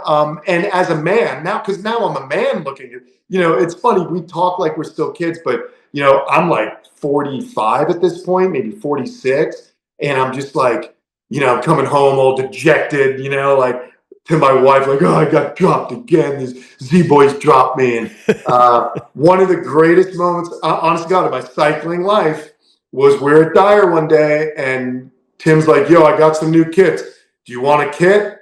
You know, and I got the kit because it's about showing up. It's about, you know, putting the work in.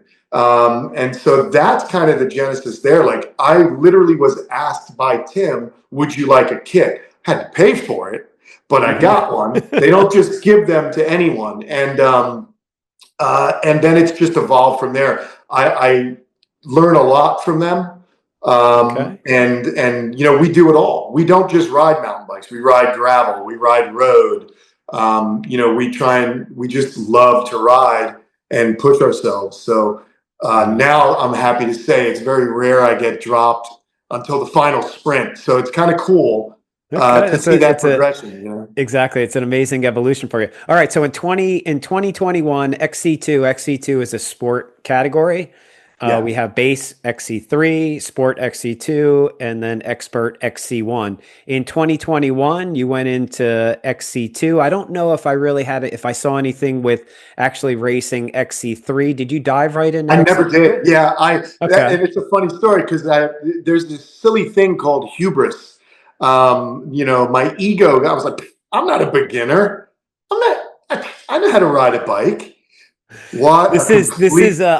I'll tell you what, this is a sentence that I hear a lot in the sport, and it's very humbling to somebody when they say, I'm not a novice, which is only one lap of a race, and they go, I'm not a base guy, which is only two laps, and they go, I'm a sport guy. I'm going to dive in at three laps. It's very humbling when you actually get a chance to race against people that have been racing and understand what the categories are, and you quickly, for most people, they quickly realize exactly where they're supposed to be. I guess much like yourself there, Ken. And so Well, in so 2021, 2021. 17th. Yeah, McCarter Road, Lakeland, first race ever on the line, right?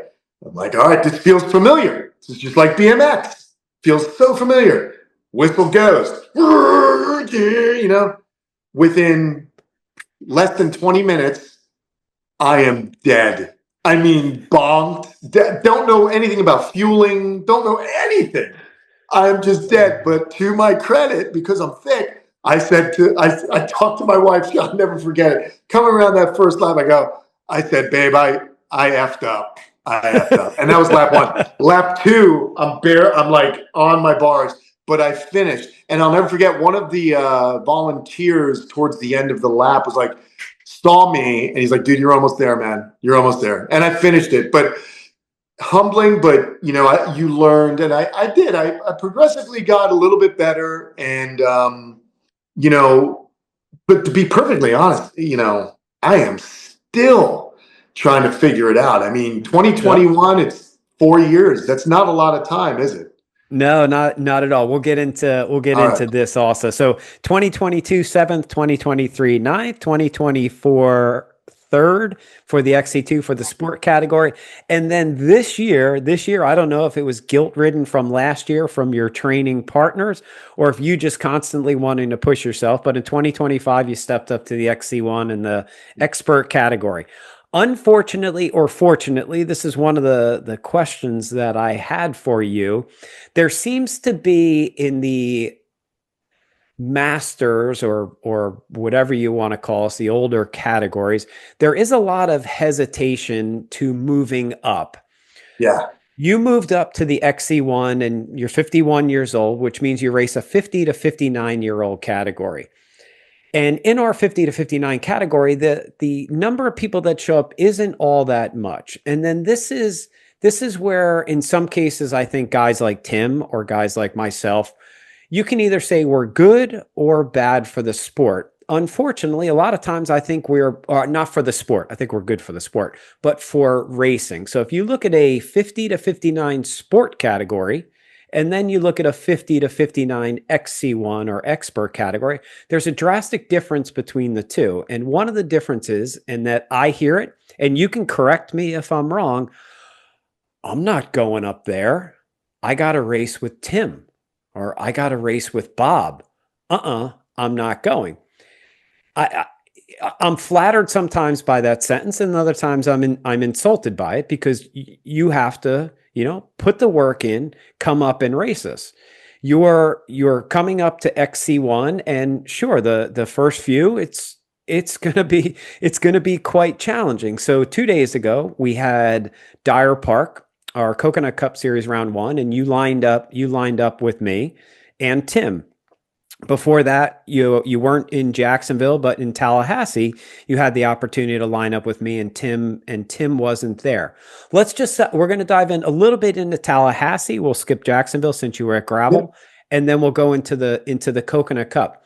For somebody that's looking to progress in the sport, looking to go through the categories, what kind of stress or anxiety? I know you downplayed the situation a little bit in Tallahassee when we spoke about it, but what kind of thoughts go through your head when you have to line up with somebody like Tim, or somebody that's a pretty good veteran like myself? Yeah, I think what's number one. I line up with Tim every weekend when we ride it.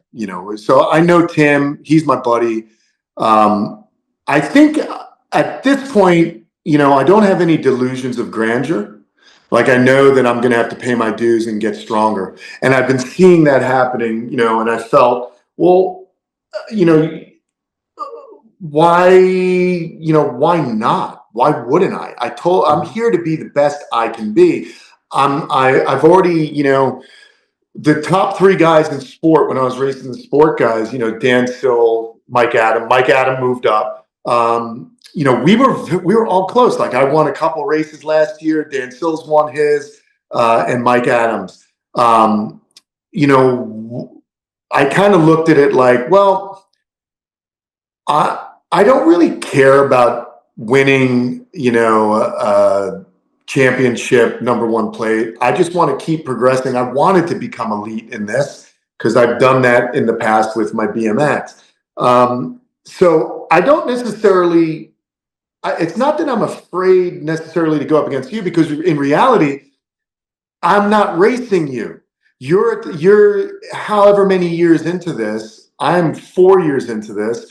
I've got a lot to learn, but I want to go out there and I want 3 solid laps, and eventually. Hey, who was the guy who got second to you in Tallahassee? Mike? Was it a Mike? Yeah, it was a local guy. I'm gonna say a new guy. Yeah, Mike. Local dude. He was the nice guy. He came up to me after. He said, "Yo, man, you were there for a while. I saw you on my wheel for a while." I was like, "Yeah, I just knew that I was kind of going to blow up, so I let you guys go because I knew my fitness could handle it." He goes, "But trust me, man." He goes, "It's going to you'll hang on a little bit longer every time, And that's kind of cool and encouraging. For me, there was a little bit of Z boys like, "Come on, dude, you got to be a man and go up to elite." And Tim and Troy both told me, like, when they started, they sucked at base, then they sucked at novice, they sucked at sport, then they went to elite and they sucked there. And I think if I was going to say something because I'm in a really interesting position. I'm a 51-year-old rookie, which is kind of cool. And so there may be younger people or guys our age that want to do this. And you need to hear, like, don't be afraid of failure. Right. You can't be afraid of that. Like I said about a true champion, like you're not, you want the competition, I think, that's part of what drives you to do this, or what drives Tim, or, it's a personal thing to beat yourself. Okay. But it's no fun unless you have others with you. So I'll let you know this. Earlier this year, I'm not going to name names, but there are a few people saying we should make a B group. an elite B group. And I was like, I want no part of that. I didn't work my butt off to be anything. I'd rather go, if I can bring the fight to you in the sprint, all right, there you go. Like, if you never know. So I don't respect people that that have to win so badly they can't lose. Does that make sense? Of course. Like these guys, if they can't stand on the top of the podium, then it's no fun for them. Like, I don't get that. So I'm here to really push my own limits. And I think as what do they call it? A side benefit, I'm just going to get better. And one day, when you're about 80 and I'm a spry 78, I'm going to kick your ass, man. Thank you, man. I appreciate that. It's a war of attrition, brother. Come on. I look forward to getting my ass kicked by you. Yeah. Okay, so after Tallahassee last weekend was the Coconut Cup Series round 1, and it's funny that you say about banging bars, because on the hole shot for us, I was fortunate to get the hole shot, but my first piece of the hole shot was listening to you yell something to me like, come on Bob, or is this all you got? And then you fell off pace a little bit, and the next thing I feel, TZ's wheel getting slammed into the back of me, and I'm like, man, what the hell am I in for today? But unfortunately, and this was also part of what we talked about after the race, unfortunately, this part isn't the unfortunate part. You were with us. It was myself, Tim, and then third wheel. I'm listening to you back there. I'm like, oh, this is great.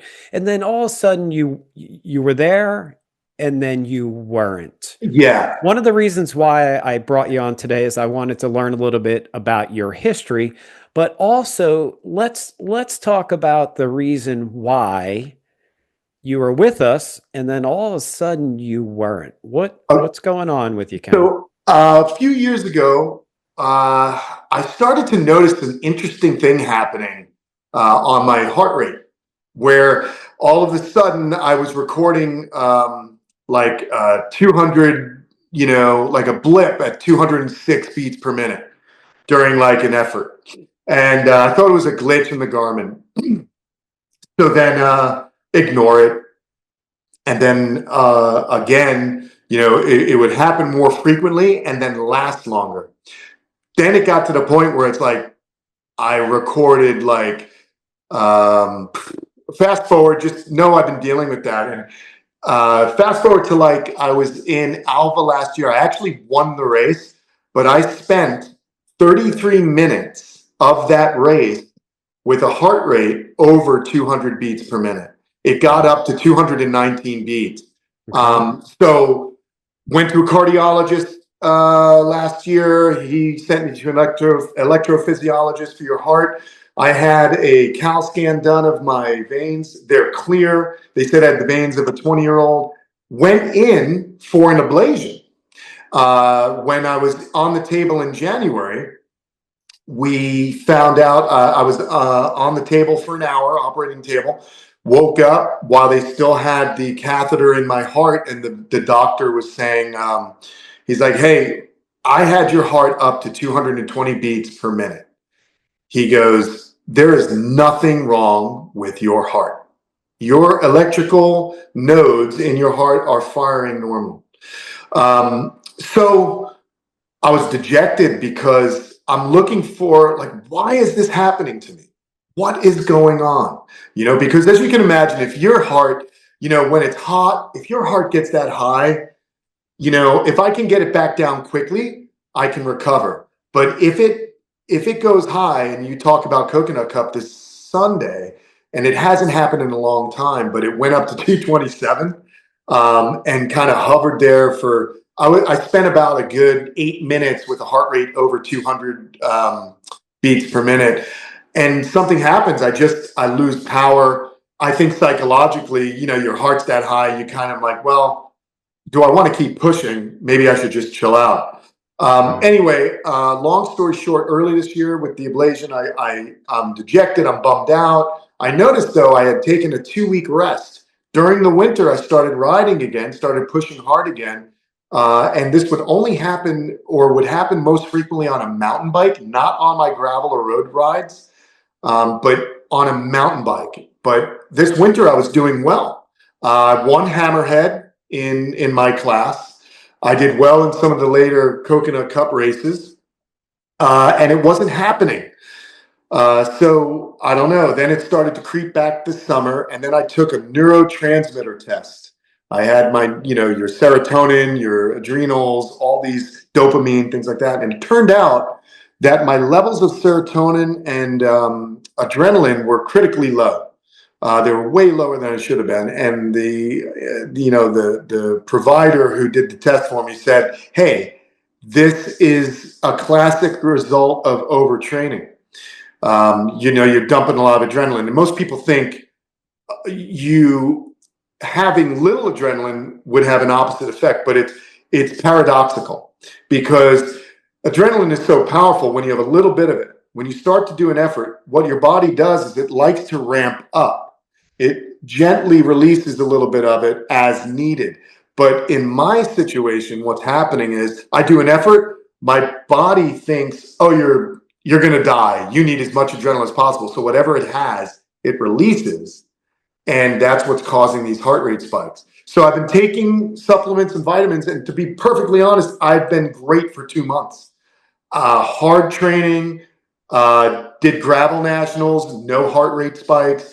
Tallahassee was fantastic. The only reason I did bad there was I was in third place, came around. It was very, very dry this year in Tallahassee, and I slipped out. As I slipped out to get back on, I got dirt in my shifting pod, and it wouldn't shift any longer. So I had to run the rest of the course. Still got fifth running. But anyhow, this weekend when I was on you guys, and this is what I want to talk to you about. I think it's interesting. I think I'm understanding what's causing this. It's my approach to how I race. But it's definitely an adrenaline thing, because you need to articulate this for me again. When we spoke Sunday, you said something very cool about how you view a race.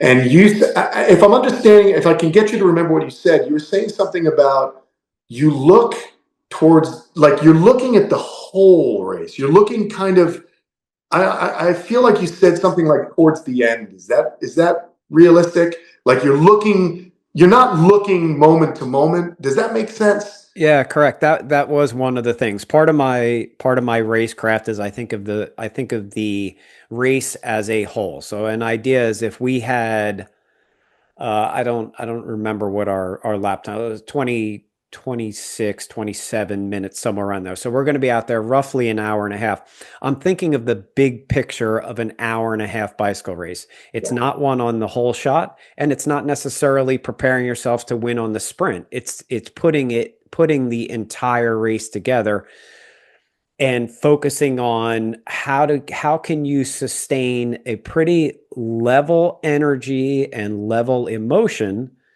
to be out there for 90 minutes of racing. So what I was getting at when I was talking to you is that I don't get overly excited on the starting line. Yes, I have quite a few hundred mountain bike races, so that levelness of my energy has been leveled off through my career.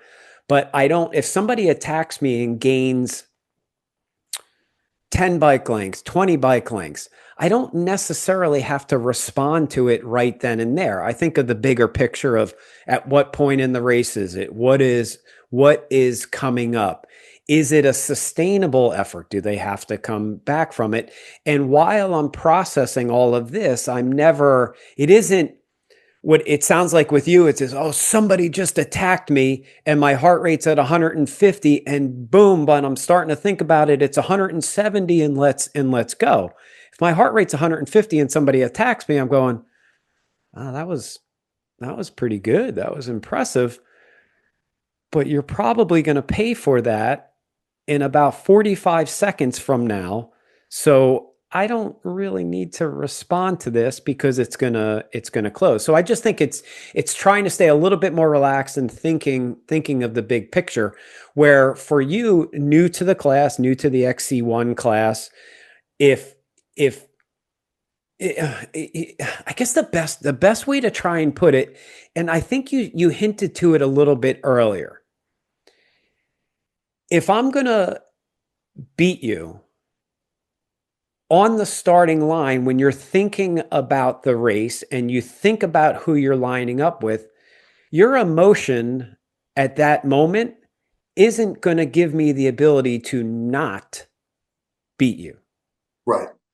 So if you think, "Oh, I'm doing it today," and statistically you've never even been close, but you let that heightened excitement say that today is the day, that's not really how it goes. It's like you've been saying in your career, it's working a little bit closer and a little bit closer and a little bit closer and responding to things in a very controlled manner. I think that's what I was trying to hint to you on Sunday when we were And talking.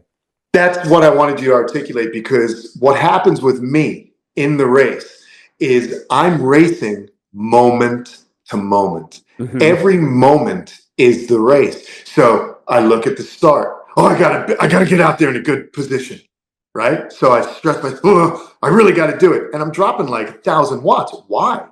It's unnecessary. And then we go into another thing. I was talking to another gentleman who raced with us, Steve Blair, and I was telling him yesterday, I'm like, I'm so full of adrenaline and I can be smooth. Like I was riding that trail all week in practice faster than I rode it during the race The because racing, yeah. I was calm and relaxed, weaving her like fluid. But Mhm. when we started going downhill, okay, because it was you, Tim, I think JC snuck in there than me. And I just didn't feel connected to my bike. I was Mhm. like, it was like skittering, it wasn't planted. So that's problem number two, because now you're not confident on your machine. Then we come down, we do the first climb, we go into the single track. I'm like, okay, calm down. I'm trying to manage my efforts because I know we got to go back up and finish that hill. And what I think happens is because of the amount of adrenaline that I've dumped, I'm not able to feel my effort properly. You're not Mhm. looking at your computer. You might glance and see like 400 watts and that's not good. So I know that I'm screwing up. It's a psychological thing, I Mhm. think. And it's learning how to do this sustained effort. Everything for me is a sprint. You know what I mean? Like Right. I'm so high energy, which is why I like tortoises, coincidentally, because they chill me the hell out. Right. But yeah, it's interesting, and actually, I get goosebumps, thinking about this, because this doesn't have to be a bummer of a thing. This is actually exciting because this is self-discovery. This is, as you said, racecraft. So I think, and to be honest, I have to throw Tim. Tim and Troy both have been very, very good to me. Troy is a little bit more Yoda-esque Mhm. in the way that he speaks. Tim, God love him, he's a little bit more Neanderthal. He'll be like, "You're an idiot. Just shut up and ride your bike," which is him telling me, "You're thinking too much. Just Right. ride your bike." Troy, a little bit. Kenan, you need to manage your efforts a little bit better, because they'll see, Right. like, even, like I think, oh, like in an interval, I need to just dump it all for that 30 seconds. Well, no, not really. You need to pick a number you can sustain comfortably, not comfortably. It should feel hard, but should be sustainable for 30 seconds, not like, dump it all so that the rest of the workout deteriorates. Right. Exactly. No one's taught me this. I'm like the old school BMXer. I'm hucking and hoping, it's amazing I've gotten this far. Your So, on the job training is yeah, yeah, doesn't exactly. produce that great of a learning curve in this sport. No, Nice to have somebody definitely. on the outside. So with regards to your heart, uh, is it it's clearly not good, but can it kill you? That's a great question. It hasn't killed me so far. And, Okay. what's funny is the cardiologist, and again, truth be told, these are not sports cardiologists. If the best thing for me to do would be to go talk to a proper, sports physician, because the cardiologist did not seem concerned. He's like, well, when does it happen? I said, well, when I'm riding my mountain bike really hard. Well, all right. Well, take it easy a little bit, Great advice. yeah, they don't understand what we do and what we're trying to accomplish. So I do not. Wait, hold, When it hold that happens, thought. here's the thing. I got to just tell you, when it happens, I do feel a flutter. I feel my heart. I know it's happening. It's not psychosomatic. There's an actual physical component to this. Okay. I do not get lightheaded. I do not get dizzy. I don't have anything other than I feel my heart pumping. And what's essentially happening is it's beating so quickly, it's not oxygenating. It's not efficient. It's like a Right. car redlining. You're losing power, right? It's Okay. not getting the torque it needs. It's just not working. So what happens is I have to bring down my pace. And sometimes I can bring it down and it goes back to normal and I can continue. Other times it lasts a little too long, and what happens is I'm just spent. It's like I can't even maintain a zone 2 pace, which is why I decided Sunday to just pull off. The only 2 times I've quit a race are both dire races. It's that hill. If you're not careful, it'll get you. That'll bite you. Yeah. Oh, look at me. I'm sweating like a maniac. See, I'm a lunatic. So, okay. Is there any sort of anxiety that you have when you ride your bike or when you race that makes you concerned that this is going to happen, which is an emotional stimulant to trigger such a thing, or is it specifically I don't even know how to say, is it specifically related to what your body is actually doing at the moment? I think it happens more often in hotter races. Okay. But if we're being that I'm an open book, I like being honest about things. If this is almost like therapy, Bob, but like going back to when I BMX raced and when I was a freestyle competitor, I always had nerves. And back then with BMX racing, I was afraid of that first turn. A lot of accidents, a lot of crashes happened before that first berm. So I was always worried about getting hurt. And then in freestyle, it was 2 things. It was being hurt. And then because I had, the foam pit thing, I was always worried about external, like, what are people saying? They don't like, I had a lot of external noise that I allowed to bother me, which is why I'm so, as an adult man now, I'm not a boy, and which is why I'll never quit what I'm doing. Right. If I am on earth my wife was like, why are you doing this? She's like, because then I was bummed out. I came home and I'm bummed out that, number one, my heart did its thing because it has not done that for 2 months. And then number 2, I'm a little bummed. You don't like to quit a race. You don't want to quit. We're not here to be quitters. And so I was a little, I was in my feelings, just moping around. She's like, why is it so important to you? And the reason, I said, look, the reason is because I absolutely love being on my bike. I love being on my bike with this group of people, whether I'm racing you or Tim or, all the guys are fantastic people. We're there to beat each other, but there's a camaraderie in that. It's almost like being in the service. You go through hell together. You're miserable out there. It's not, people question our sanity, but I don't want to quit. So, that question you asked me, the component, there is an absolute physical, this is happening. I don't know if it's the chicken or the egg, Right. but,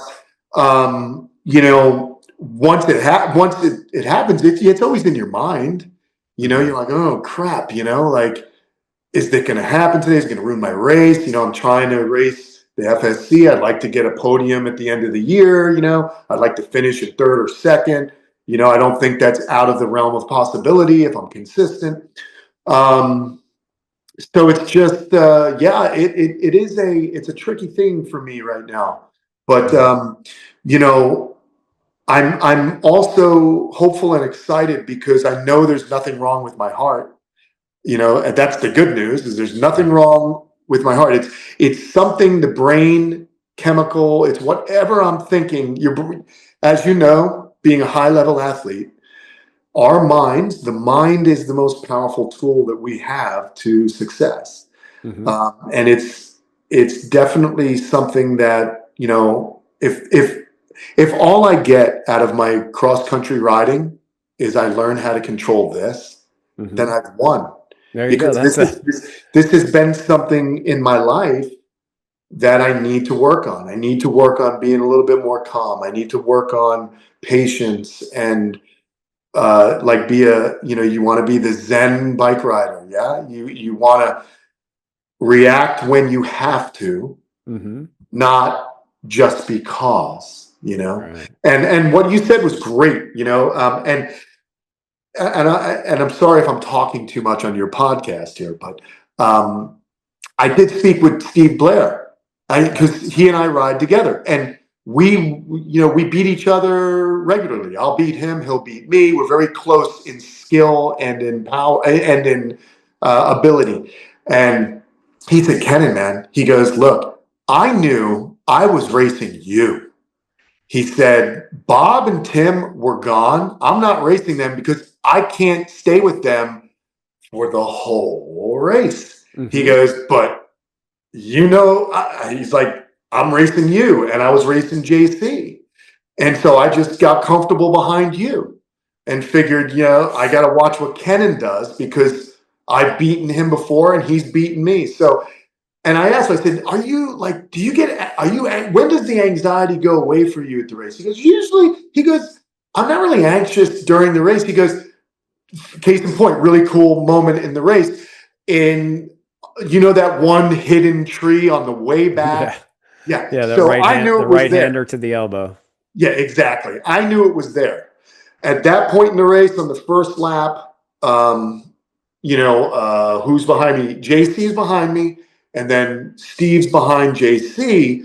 And I know it's there. I hear Steve yell out, hey, don't forget the tree. It's coming up. And I'm in the middle of riding. So I'm like, yeah, like real short. JC is riding. And I hear behind me, ugh! JC hits the tree. Now those two stop. I'm still going. But Steve tells me, he goes, that's when he goes, I felt an urgency because now JC stopped. He's left. I have to get back to JC. But once I get back on JC, I'm calm again. Right. Or, so for me, I'm stressing the whole time I'm riding. I'm like, okay, don't let JC pass you. I don't want JC in front of me because I know the trail better than JC. Oh my God. That's what's going on in my brain. And so I think your brain uses up energy.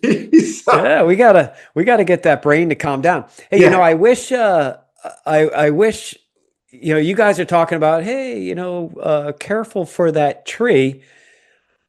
I'm racing with your training partner Tim, and he's heckling me about all the shit I'm doing wrong. He told me one of my line choices I took on purpose because I wasn't comfortable. And he tells me his grandson goes through that other line that I chose not to take.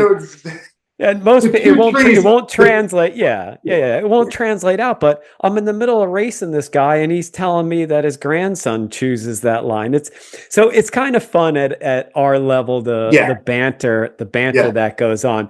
But Kenan, let's move past this one a little bit. This weekend we have Markham Park for Coconut Cup Round 2, FSC Round 3 here at Markham Park. Are you going to come down? Are you coming down for this race this weekend? I am, absolutely, and I'm Okay. excited. Is You know, there any no, I'm not even going to go there. We look forward to, or I look forward to having you down here this weekend for Markham Park for round 3. All right, let's wrap up a little bit with your cycling career and tell me, or tell the fans, or what is Kamp Kenan? all right. So Kamp Kenan, as I mentioned at the beginning of the podcast, we're talking about two things I love: bikes and animals, my reptiles. So Kamp Kenan, when I had lost that job at NBC, I was left with no income. What am I going to do? So what happened was I had met a producer at the Vancouver Olympics who we clicked, and he was like, "What else do you like?" And I'm like, "Well, I got this backyard full of animals. I'd love to be on National Geographic. I'd like to be like a David Attenborough type, Steve Irwin type, because it's the only other thing I'm passionate about." So he flew down and we created what in the business we call a test tape, a 10-minute tape that shows you the idea for a TV show. And we then brought it to my agents and we shopped it around. And miraculously, a production company grabbed it and said, "Hey, we have an in with National Geographic Wild," which was a major life goal of mine, because bonding with my father and I was done watching documentaries, like watching the wildebeest cross the Nile River and you see the crocodiles get them. So getting on National Geographic was huge, but it was like a true Hollywood story. The production company tried to take our idea and not pay us for it. They just wanted me to be a host to make like $5,000 and good night, see you later. And then the guy that I produced the tape with, they didn't even want him involved. And I said no, and walked away from that deal. And then Tom, my partner, and I said, let's just do it on YouTube. So that was 2011. We started doing a YouTube channel. Yeah, we started doing a YouTube channel then. And we slowly have been growing. We're at over 800,000 subscribers. I'm happy to say my income is provided by endorsements from, certain pet products, the money we make on YouTube from ad revenue. I'm also happy to say that I was able to reconnect with Specialized Bikes, and I'm one of their global ambassadors. Because of my reach with my social media platforms, Instagram, Facebook, and of course, YouTube. And because of the organic interest in bicycles that I have, I'm repping them as an ambassador. So they keep me in bicycles, which is helpful. USWE is fantastic because hydration is key, and I've been fortunate enough there, and so I have some help with bike riding. But Kamp Kenan is a YouTube channel dedicated to showing people, educating people on these animals, the people that work with them, how can we make their lives better in a captive situation, what kind of conservation efforts are going on. So I run the gamut, but my whole backyard is 2.5 acres of giant tortoises. I have large alligators, giant lizards. We have snakes, and they are as much a character in the YouTube channel as I am. So you'll have to watch along. I absolutely will be doing that. How does somebody follow you? Very simply, it's Kamp with a K, Kamp. My name, Kenan. That is on Instagram, YouTube, Facebook, TikTok also, but I'm not as active on there. But you just type Kamp Kenan into your search bar in any one of those social media platforms, and you can join the safari, man. And soon, I'll tell you what we'll do. We'll have you come out. We'll do a YouTube video where we'll go do a levee ride, and we'll go look for snakes on the levee and see what we can come up with, man. It'll be fun. I'll tell you safari. I look forward to that. Let me hit you with a couple of closing questions. Again, I really appreciate your time today, Ken. It means a lot to me. How many hours a week do you train? Okay, so a good week, I'm hitting about 10 to 12 hours. Like, I'm putting in some work, I believe, Okay, so I'm trying to ride as much as possible. how many miles in that week I'm doing on average? on average, I would say 250 on Okay, 250 to there have that's a been good. some 300-mile weeks. Okay, great. Right What's your now, current? I've tapered back because we've got races stacked. So the volume's a little less, but I'll still get some intensity in there. But just the volume, I've kind of cut down a little bit on. Okay, what is your current FTP? Your current threshold? It's 290. Okay, that's really Yeah. good. Your body weight? My body weight, I go, my fighting weight is 173, but Okay, sometimes, it dips, it gets a little lower when I'm dehydrated. But right. 173, I'd say. Okay, what kind of tire pressure do you run on your bikes? What's in the front? What's So in the rear? yeah, I'm running right now On your mountain bike? on my mountain bike. I'm running. I switched back to. I was running 3.25 tires. Now I'm running thinner at 2.2. I was just like, I mean, it's a pound lighter, and I'm not hard on my bike. You know what I mean? Like Okay. I can negotiate things, so I don't know if I need all that extra ballooniness. But it's just something I'm toying with. Front tire, I'm running about 17 pounds. Rear, Right. I'm running 21 to 20. Okay, perfect. When you got into the sport and you started learning everything, was there into mountain biking, because you've clearly had a lot of inspiration throughout your years of BMX and flatland and freestyle, and vert riding, downhill, Yep. all Yeah. that good stuff. Who do you think, or was there multiple people that were inspirations to you to make you want to continue to grow and develop in this sport? Yeah, listen, I want to shout out the crew. I love these men that I ride with. I really do. To be 51 years old and to still have a crew of dudes that call you up, say, "You want to ride your bike?" is probably the most amazing thing. So, in no particular order, I'm going to rattle off Jake Zimmerman, Troy Zimmerman, Tim Zimmerman, Nick Mackey, Mike McCarthy, Kyle Avali, Seth Zalewski, Matt Nalesnik, Chris Yake. The Z Boys are just, it's like going into a race every weekend with these guys. They shit talk, they're fun, but we have each other's back. And that's cool. Bob, I always really do, and I mean this, not just because we're speaking right now, but whenever I get a little time with you, I do appreciate what you have to provide, your insight. And you're very welcoming. And that's, like I said, is the testament of a proper champion. Thank you. You're someone that is free with his knowledge, and that shows a lack of fear. People that covet things, they're Right. afraid. You're like, hey, here it is. Yeah. Come beat me, and I respect There that. So I you like go. that. So those are the guys. I would say the Okay. Z Boys as a whole are, if I forgot any of the Z Boys, Joe French Davis for his absolute. Joe French Davis is like an artist on a bicycle. I love being behind him when we ride Halpat because it's poetry in motion, man. It's beautiful. Nice. So I love that. I love riding with people like that.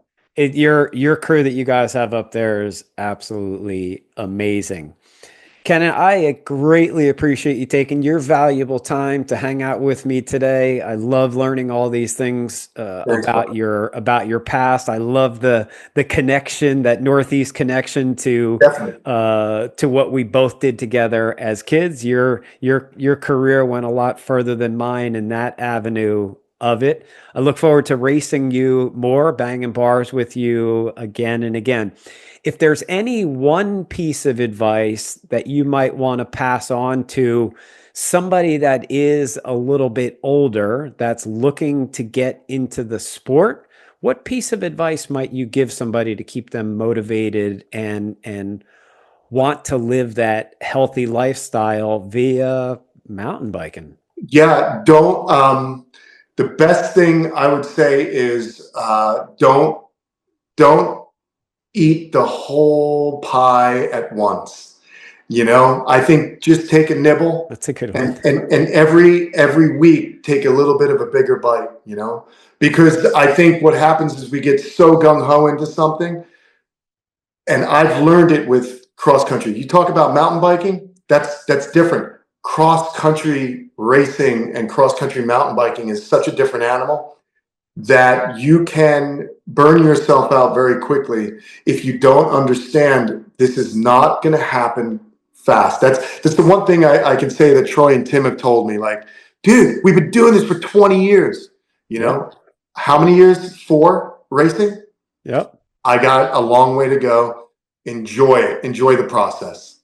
Absolutely. I couldn't have said it any better. Kenan, again, I enjoyed our time today. Thank you for coming on Hook, Line, and Shifter. I look forward to seeing you this weekend at Markham Park for Gone Riding's Round 3, Coconut Cup Round 2 of the Florida State Championship Series. Be well, Kenan. Thank you, buddy. You too. Take care.